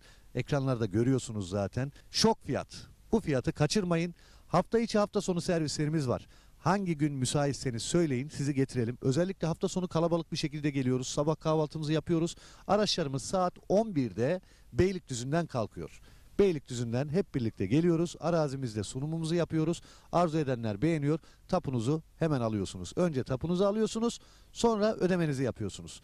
Evet, görüyorsunuz ne kadar güzel. Hobi bahçesi yapmış. Ekranda gördüğünüz yerleşimin hemen yanında, tren istasyonuna çok yakın konumda olması bir artıdır. Lüleburgaz'a da 15 dakika mesafede araçla. Lüleburgaz gerçekten çok büyük bir sanayi kenti, organize sanayi bölgesi. Bu bölgeler, işte denize yakın bölgeler, nüfusun arttığı bölgeler ve sanayiye yakın olan bölgelerden arazi, toprak sahibi olduğunuz zaman mutlak kazanıyorsunuz. Minimum 1'e 2 diyebilirim. Yani seneye burası şu anda 289 bin liraya zaten indirimli alıyorsunuz. Bakın 40 bin TL bir indirim var. Seneye belki burası işte 600 bin lira olacak. O yüzden bu fırsatı iyi değerlendirin diyorum. 300 metrekare. Arzu edenler vardır, ben 600 metrekare alacağım diyordur. Alabilirsiniz. Yeri görmeden karar vermeyin. Gördüğünüz zaman zaten anlattığımızı göreceksiniz. Evet, kadastro yolunun şu anda ben üzerindeyim. Arkamda bungalov ev var. Hobi bahçesi yapılmış, etrafı çevrilmiş. Sizler de aynı şekilde yapabilirsiniz. Yine drone çekimlerimizde görüyorsunuz, işte yine hobi bahçeleri var, evler var, binalar var. İnsanlar burada bir yaşam sürüyor. Yaşam merkezinin hemen yanı başında ve özellikle söylüyorum, burası çok önemli. Tren istasyonuna yürüme mesafesinde ve bu fırsatı da değerlendirin derim. Ekin Gayrimenkul olarak bu zamana kadar hep kazandırdık. Bundan sonra da kazandırmaya devam edeceğiz. 0212 486 39 0. Çağrı atmanız yeterli. Hemen tapunuzu alıyorsunuz. Bundan kolayı yok. Evet, dediğim gibi belki yetişmeyebilir paranız. Kısmi vade seçeneğimiz var. Takas imkanımız var. Evet, 300 metrekareden başlıyor. 600 alabilirsiniz, bir dönüme yakın alabilirsiniz artık. Hem bütçenize hem zevkinize göre. Yer çok güzel, dümdüz bir alan. Ana asfalta cephe, hızlı tren istasyonuna yürüme mesafesinde, kadastro yolunun yanında, yerleşime yakın Lüleburgaz Sanayi Bölgesi ve Çiftlikköy'ünün içinde birinci etap. Bu fırsatı değerlendirin. Numaramızı tekrar ediyorum. 0212 486 39 0. Çağrı atmanız yeterli. 0212 486 39 0. Sevgili izleyenler, herkese merhabalar. Şu anda bizler Ekin Gayrimenkul olarak Lüleburgaz Çiftlikköy'deyiz. Çiftlikköy'de çok güzel bir projeye imza attık. Gerçekten havası güzel, oksijeni bol. Ben de köy hayatını özledim diyenler varsa aranızda ve yatırım yapmak istiyorum diyenler varsa yerinizi almakta geç kalmayın. Hafta içi hafta sonu servislerimiz mevcut. Ekran altında numaramız var. Bir de ben söylemek istiyorum.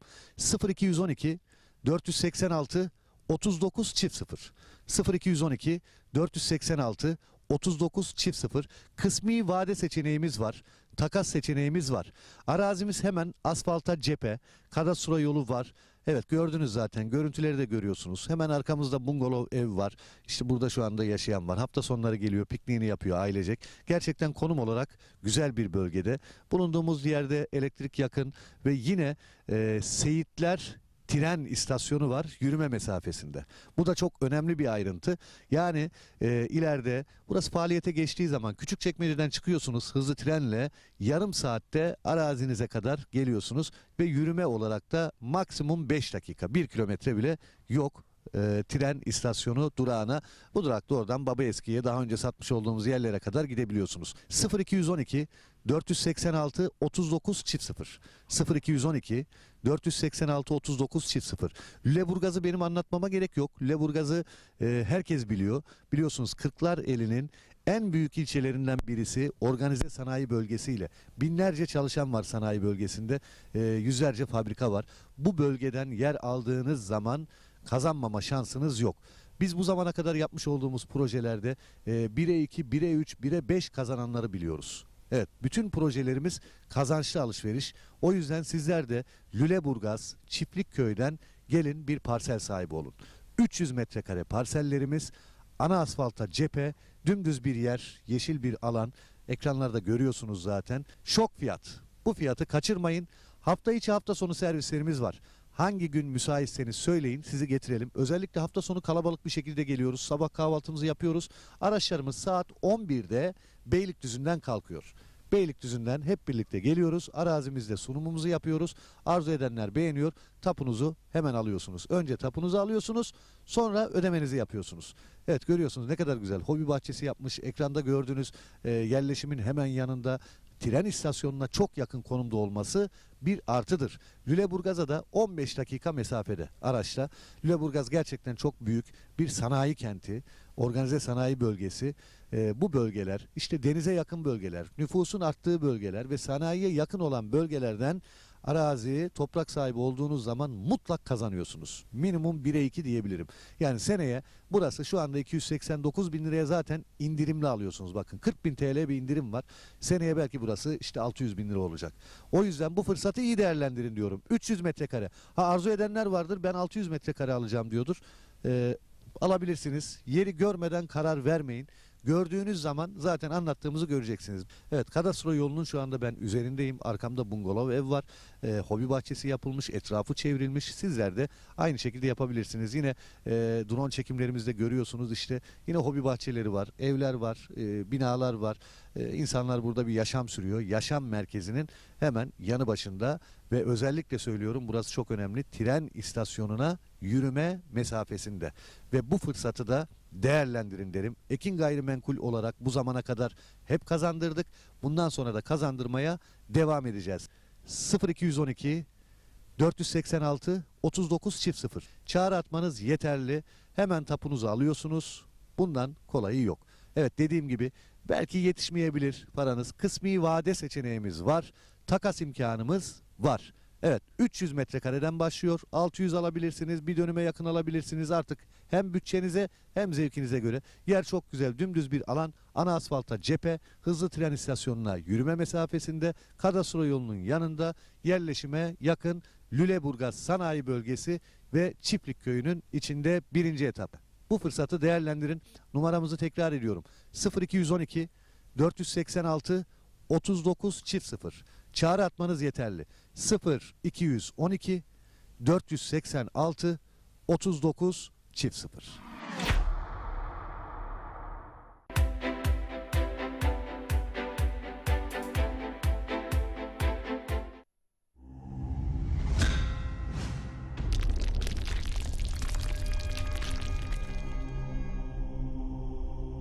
Bizi izlemeye devam edin. Nasip eylesin.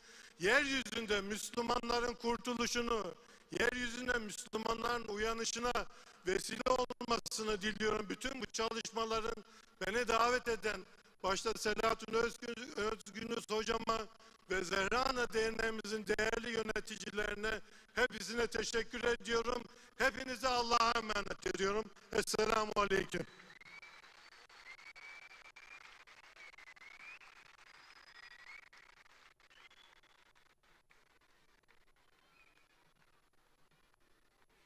Değerli milletvekilimiz Sayın Oğuz Üçüncü'ye konuşmalarından dolayı şükranlarımızı sunuyoruz.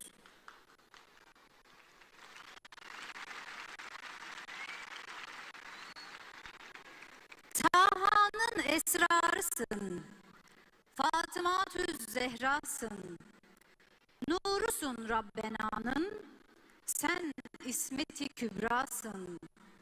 Bahçeli Evler Belediyesi sponsorluğunda programımıza renk katacak olan Sayın Muhammed Kaya ve Semazen ekibi tasavvuf grubunu gösterilerini sunmak üzere sahneye davet ediyorum.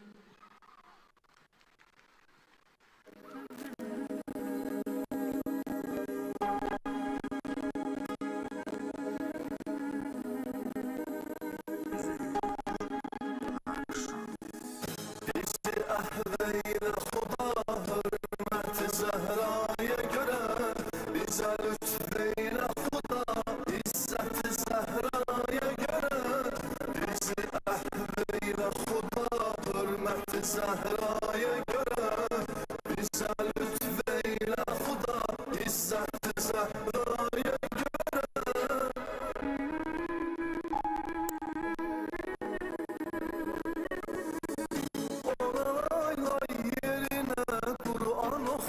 Cebrail, onun eşkiyle melekler nura olmuş nail.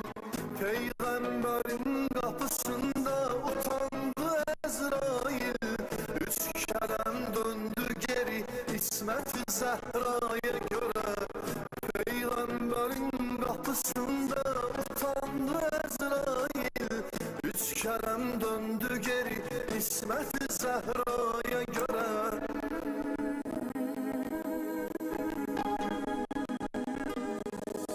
Bizi ahveyle Huda hürmet Zehra'ya göre bize lütfeyle Huda İzzet Zehra'ya göre bizi ahveyle Huda hürmet Zehra'ya göre bize lütfeyle Huda İzzet Zehra'ya göre.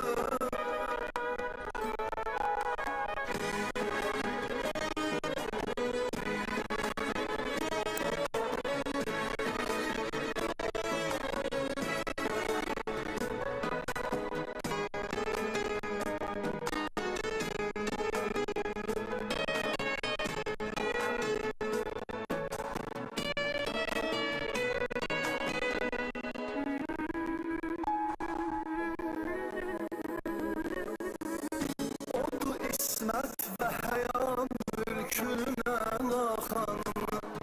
O meleklerden uca her iki dünya han. İntizarındadır cennet göre Zehra hanımı. Masum eller beziyip cennet Zehra'ya göre. İntizarındadır cennet göre Zehra hanımı.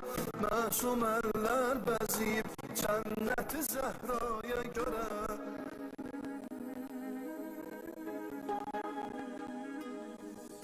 Bizi ahveyle Huda hürmet Zehra'ya göre bize lütfeyle Huda İzzet Zehra'ya göre bizi ahveyle Huda hürmet Zehra'ya göre bize lütfeyle Huda İzzet Zehra'ya göre.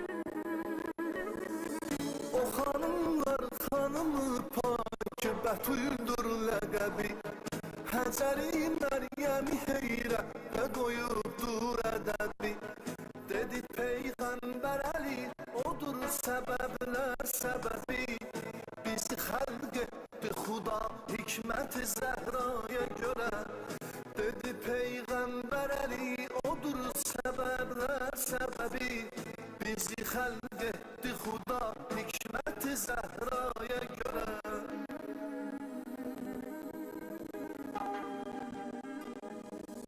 Bizi əhveylə Xuda hörmət-i Zəhraya görə Bizə lütfeylə Xuda izzət-i Zəhraya görə Bizi əhveylə Xuda hörmət-i Zəhraya görə Bizə lütfeylə Xuda izzət-i Zəhraya görə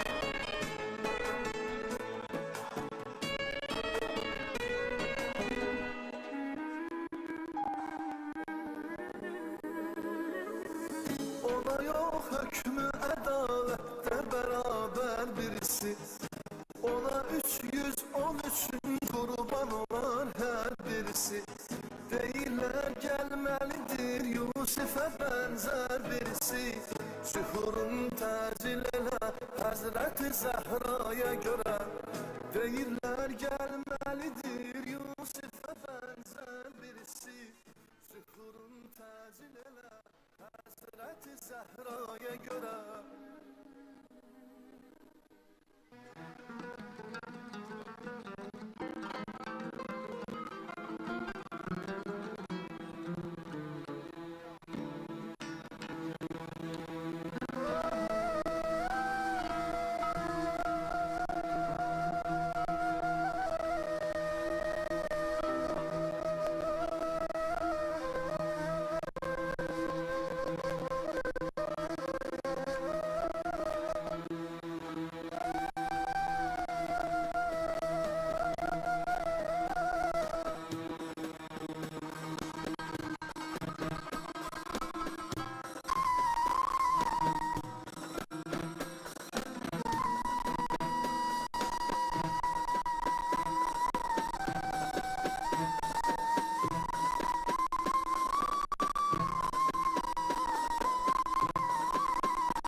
Hasan'ı Hüseyin'i almış yanına, Hasan'ı Hüseyin'i almış yanına.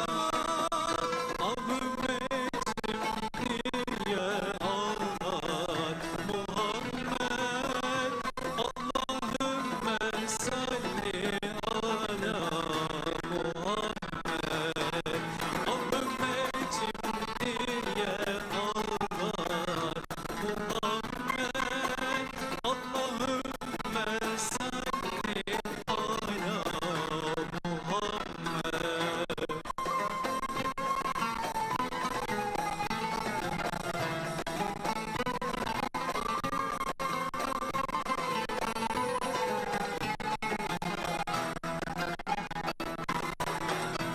Kıyamet kopacak canlar uyanır, kıyamet kopacak canlar uyanır. Kamil gelmiş mürşidime dayanır, Kamil gelmiş mürşidime dayanır. Yüzün yere koymuş Hakk'a yalanır, yüzün yere koymuş Hakk'a yalanır. Ahmet'im niye ağlar Muhammed, Allahümme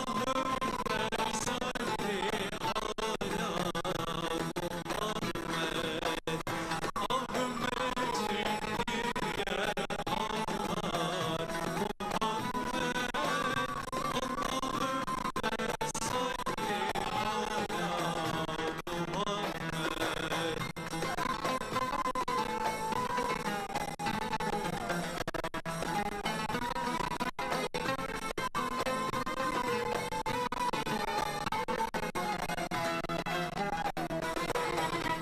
Yunus Eydür gelini Kadir'in bilelim, Yunus Eydür gelini Kadir'in bilelim.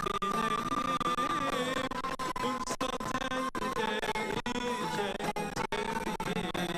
tevhid edelim, fırsat elde iken tevhid edelim. Ruhu için çok salavat verelim, ruhu için çok salavat verelim. Ahmet'im niye ağlar Muhammed, Allahümme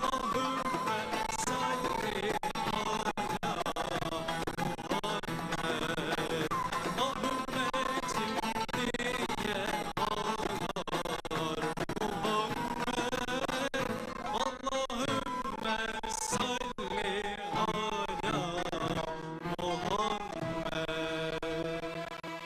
salli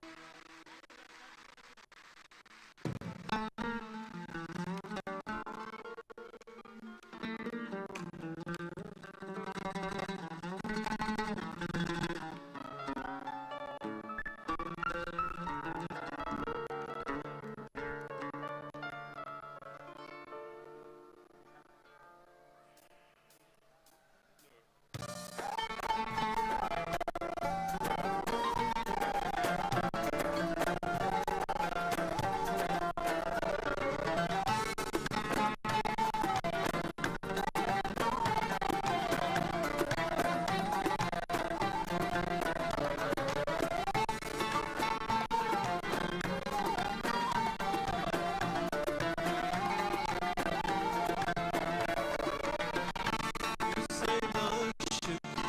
Çevremizi çekemezsin demedim mi?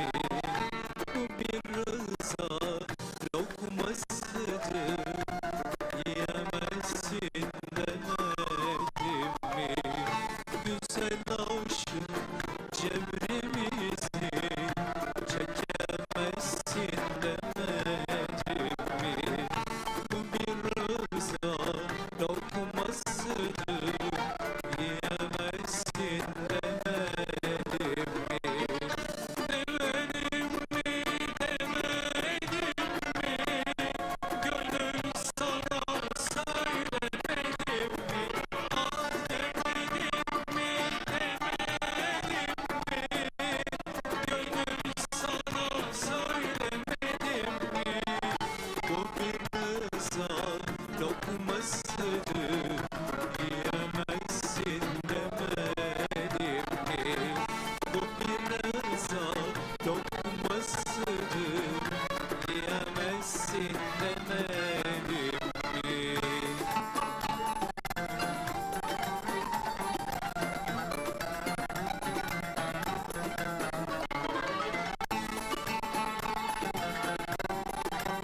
süre sona erdi.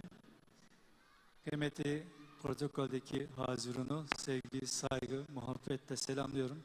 Böyle güzel bir organizasyonda bize de nefes aldırdınız. Bizi de buraya davetiniz için teşekkür ediyoruz. Saygı ve hürmetlerimle. Allah'a emanet olun.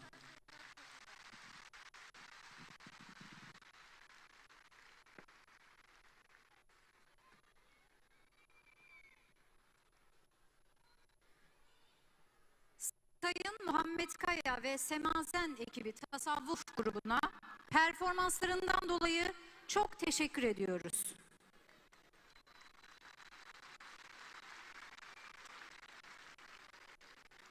Kıymetli konuklarımız, bir telgrafımız var.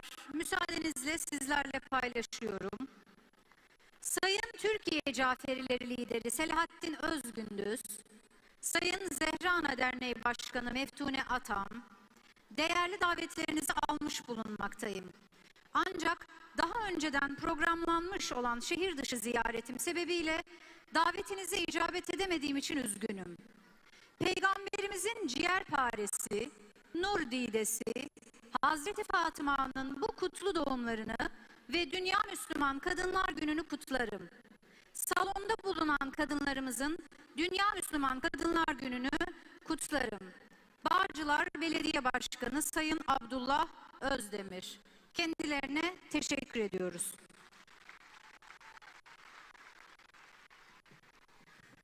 Dünyayı açtı gözün, hanımların serveri. Giyip bayram libası, şad edek peygamberi. Yerler gökler seslenir, doğum günün mübarek. Onların tebrikine gelin biz de ses verek. Sesi ve nefesiyle Ehl-i Beyt Mektebi'ne hizmet eden Zehra Ana Derneği'nin fahri gönüllülerinden ünlü Ehl-i Beyt meddahı Sayın Seyit Peyman Boradigahi'yi ve değerli oğlu en küçük Ehl-i Beyt meddahımız Sayın Seyit Hüseyin Boradigahi'yi birbirinden güzel ezgilerini seslendirmek üzere sahneye davet ediyor. Sonrasında gerçekleşecek çekiliş sunumu için sahneyi Ali Demirtekin'e devrediyor, saygılar sunuyorum. Zehra'ya Zehra, Zehra'ya Zehra, Zehra'ya Zehra, Zehra'ya Zehra. Ben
Şənimiz, izzətimiz, dövlətimiz Fatimədir. Təbrik edirəm bütün gələn qonaqları, başda böyüklərimizi, alimlərimizi və siz burada əyləşən analarımızı, bacılarımızı. Bayramın yaraşığı əl çalmaqdır. Mən hamıdan xahiş edirəm. Bir gürültülü alqışlarımız gəlsin.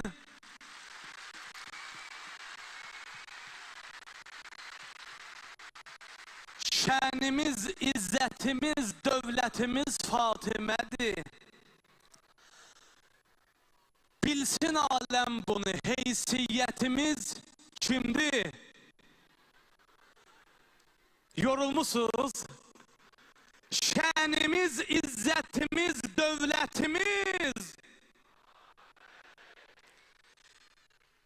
Bilsin aləm bunu, heysiyyətimiz. Neylirik cənnəti biz, cənnətimiz. Bəhbə! Neylirik cənnəti biz, cənnətimiz. Fatimədir, misli məgər bu gülün, hansı Gülüstandadır? Mən bu şeiri bir dəfə də oxumuşam Xanım Zəhra mövludunda. İstəyirəm bir də oxuyam sizə. Misli məgər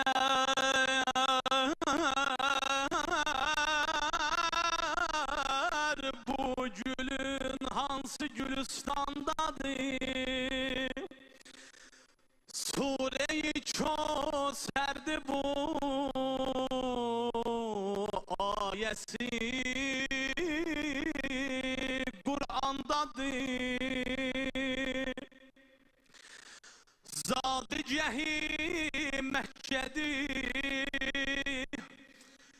cilve cehid candadır. Eşki hanım Fatime Halkalı'da gandadır.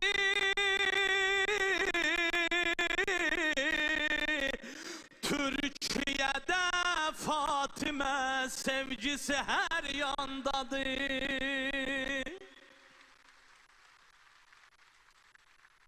Həqiqətən belədir. Eşki xanım Fatimə Halkalı'da qandadır. Türkiye'de Fatimə sevgisi hər yandadır.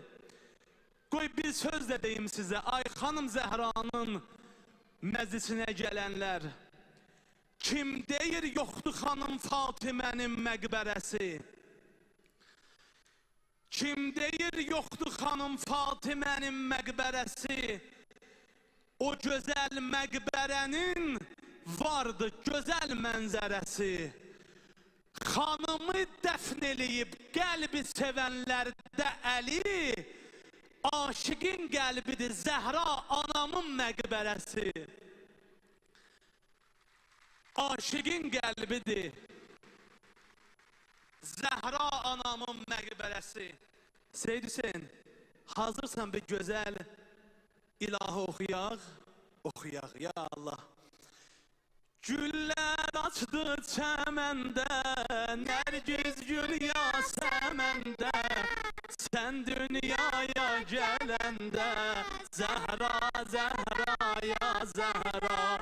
Güller açdı çəməndə, nərgiz gül yasəməndə, sən dünyaya gələndə, Zəhra, Zəhra, ya Zəhra.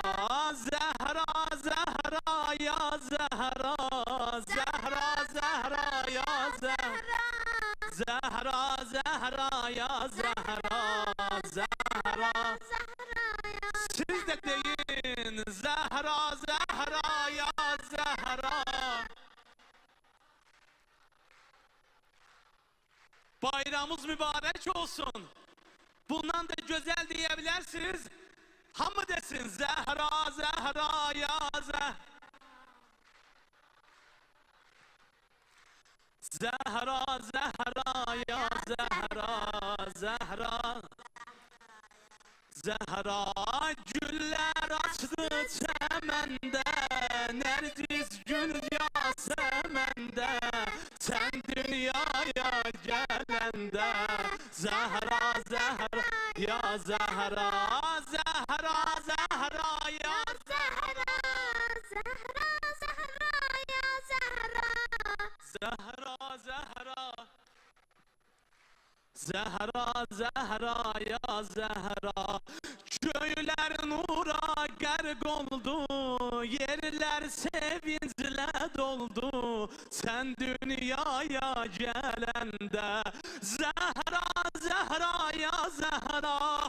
Köyler nura gerg oldu, yerler sevinçle doldu. Sen dünyaya gelende Zehra, Zehra ya Zehra, Zehra, Zehra ya Zehra.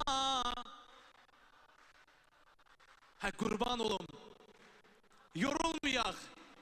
Zehra, Zehra, Zehra. Analarımız uzadan desin Zehra, Zehra.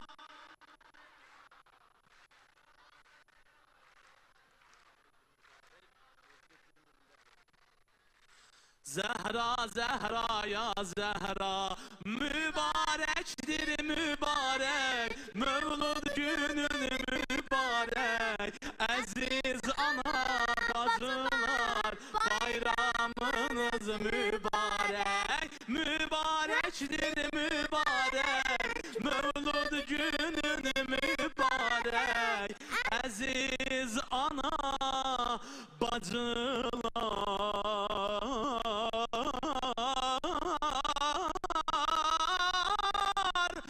bayramınız mübarek.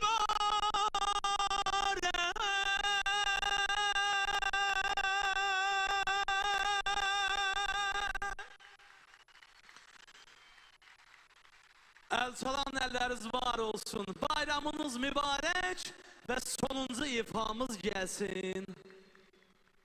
Bayramınız mübarek. Çok sağ olun.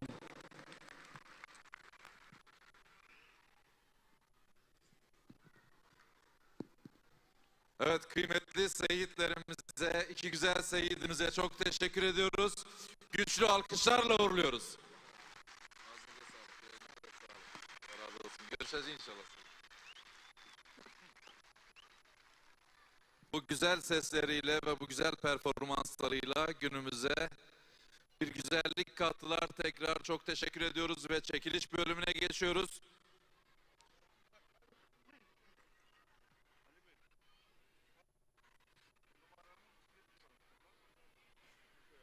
Çekilişimize başlamadan önce bildiğiniz gibi sosyal medya hesaplarımızdan paylaşılmıştı. 2023 yılında doğan ve ismi Hazreti Fatıma ve onun isimlerinden olan bebeklerimize, küçüklerimize hediye verilecekti. Onların isimlerini hemen anons etmek istiyorum. Fatime Tunç ve Zehra İnci program sonunda burada küpe hediye edilecek. Aileleri lütfen burada olsunlar. Çekilişlerimizi ekrana verelim. Bugün kaç tane altınımız olacak? Çeyrek altın çekilişimiz olacak bugün. Arkadaşlarımız da hazırlanırken lütfen kartlarımızı ellerimize alalım. Şanslı seyircilerimizin etrafından bir alkış sesi gelirse de biz burada ilan etmiş olacağız. Her bir numaraya sadece bir kez çıkabilir. Aynı numara tekrar çıkarsa o çekiliş yenilenecek. Bunun da bilgisini vermiş olalım.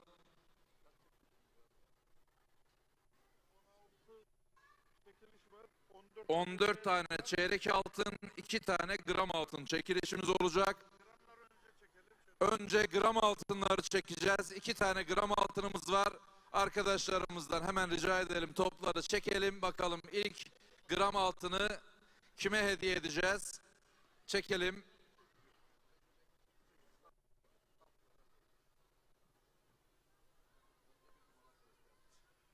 Bir, 9, 7 ve 8. 1978.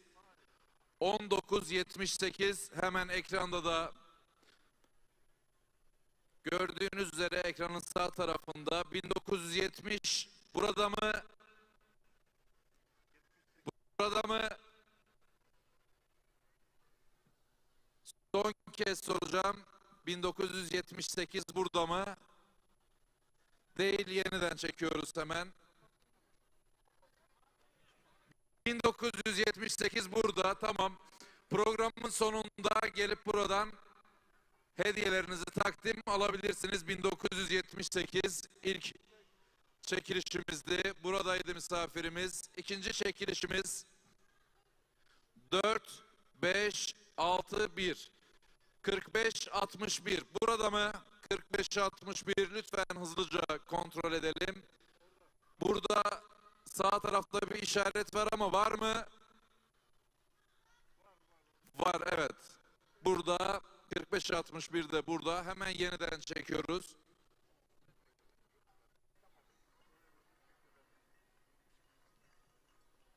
Şimdi çeyrek altınlara geçiyoruz. Bu arada gram altınları hediye eden Halkalı Kuyumculuğa teşekkür ediyoruz.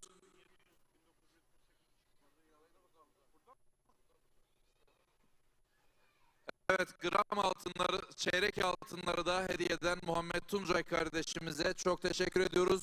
Bu iki sponsorumuza da lütfen güçlü bir alkış alalım.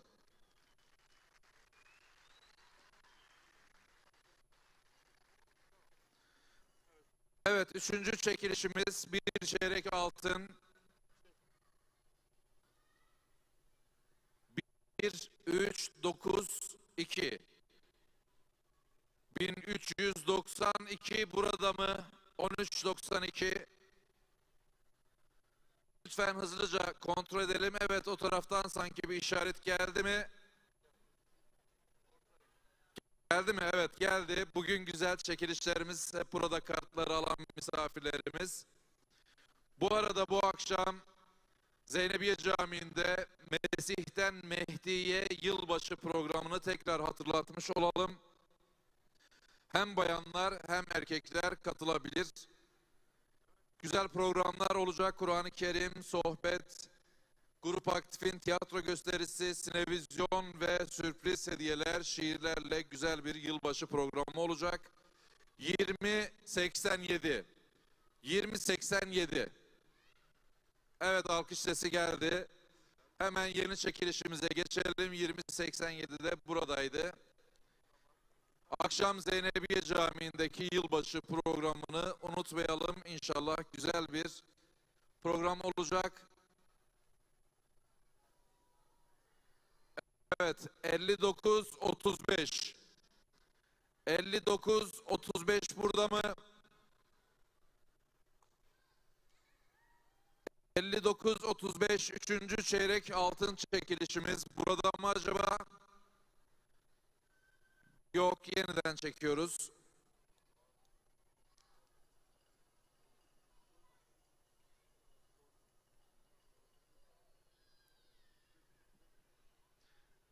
...51-72. 51-72 burada mı? Burada mı? Burada, tamam. Güle güle kullanmanızı dileyelim ve dördüncü çeyrek altın çekilişimizi yapalım.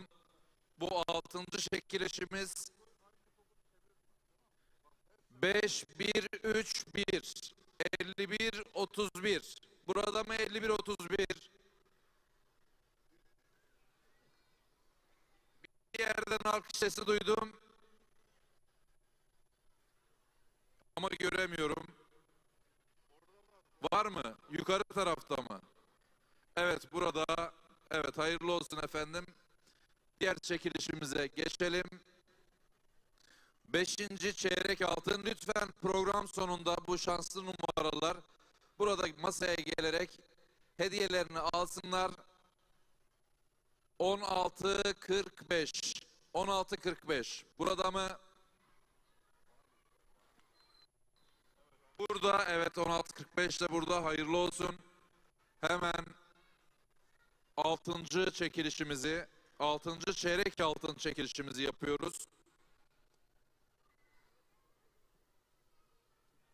42.81. Burada mı 42.81? 42.81 burada mı? Bir yerden burada. Burada. Evet, hayırlı olsun diyelim tekrar. 81. 6. çekiliş 46.81. Sol taraftaki ekrana yanlış girdiniz arkadaşlar.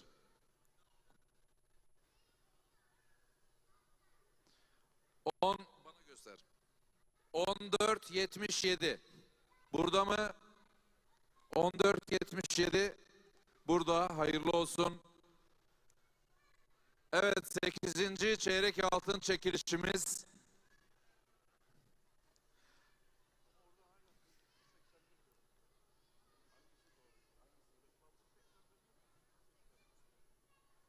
...23... ...60... ...açılamayan bir... ...62... ...23-62... Burada mı 23-62? Bir yerden alkış sesi duydum. Evet, burada hayırlı olsun. Evet, 9. çeyrek altın çekilişimizi yapıyoruz.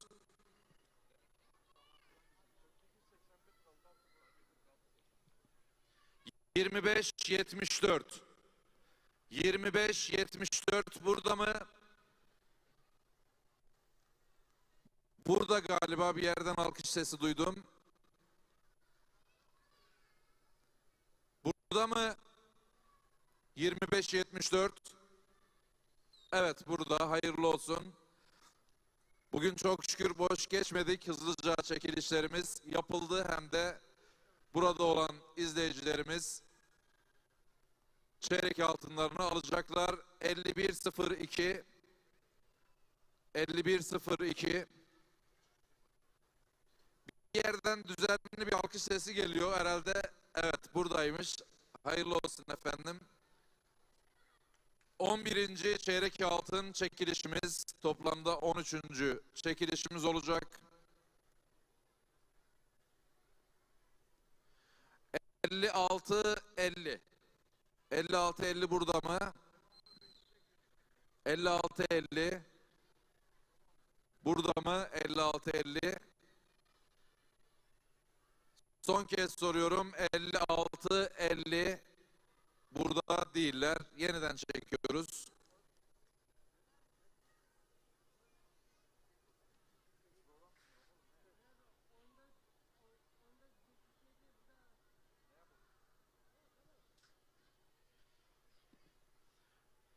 Kırk 41-25. 41-25 burada mı? 41-25. 41-25 burada mı? Son kez soracağım. 41-25 burada mı? Bir yerden bir alkış sesi duydum. Evet, burada hayırlı olsun. Akşamki Mesih'ten Mehdi'ye yılbaşı özel programında Seyyid Peyman Boradigahi ve Seyyid Hüseyin Boradigahi de olacaklar. Bunu da duyurmuş olalım. Programa iştirak edelim inşallah. Güzel bir program olsun. 29-18. 29-18 burada mı? 29-18 burada mı?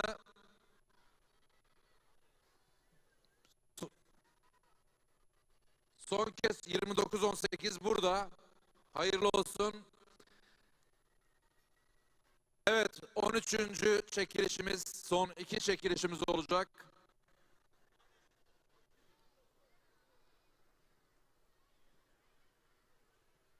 ...55-79. Burada mı? 55-79. 55-79 burada mı? Burada alkış sesi duydum sanki. Evet, burada 55-79'a da. Evet, son çekilişimiz. Son çeyrek altın. Son çeyrek altın çekilişimizi yapıyoruz. 33.01. 33.01 burada mı? 33.01. Son kez soruyorum. 33.01 burada mı? Yok, yeniden çekiyoruz.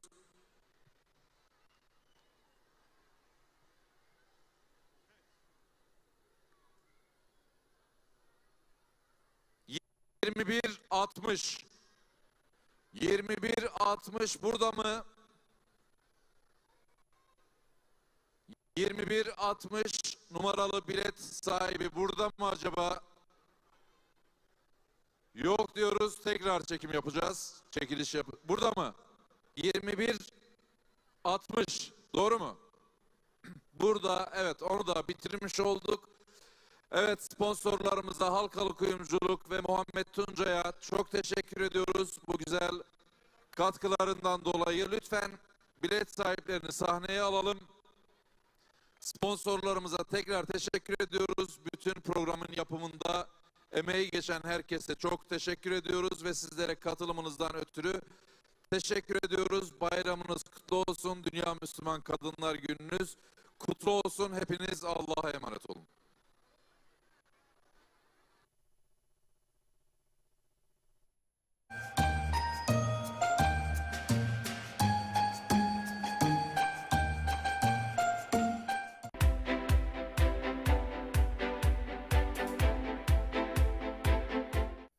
Size bir şey söyleyeyim mi? Yeni yılda herkes çok kazanacak. Sizin için çalıştık. Yeni yıla özel, 2024'ün ilk ayına özel Gelibolu Saros Körfezi'ne nazır muhteşem parseller sizi bekliyor. Yeni yılı bekleyin. Ayrıntılar o zaman gelecek. Bilgi ve ön rezervasyon için 0212 594 4 594. Sakın kaçırmayın. Sevgili izleyenler, herkese merhabalar. Şu anda bizler Ekin Gayrimenkul olarak Lüleburgaz Çiftlikköy'deyiz. Çiftlikköy'de çok güzel bir projeye imza attık. Gerçekten havası güzel, oksijeni bol. Ben de köy hayatını özledim diyenler varsa aranızda ve yatırım yapmak istiyorum diyenler varsa yerinizi almakta geç kalmayın. Hafta içi hafta sonu servislerimiz mevcut. Ekran altında numaramız var. Bir de ben söylemek istiyorum. 0212 486 3900 0212 486 3900. Kısmi vade seçeneğimiz var. Takas seçeneğimiz var. Arazimiz hemen asfalta cephe. Kadastro yolu var. Evet, gördünüz zaten. Görüntüleri de görüyorsunuz. Hemen arkamızda bungalov ev var. İşte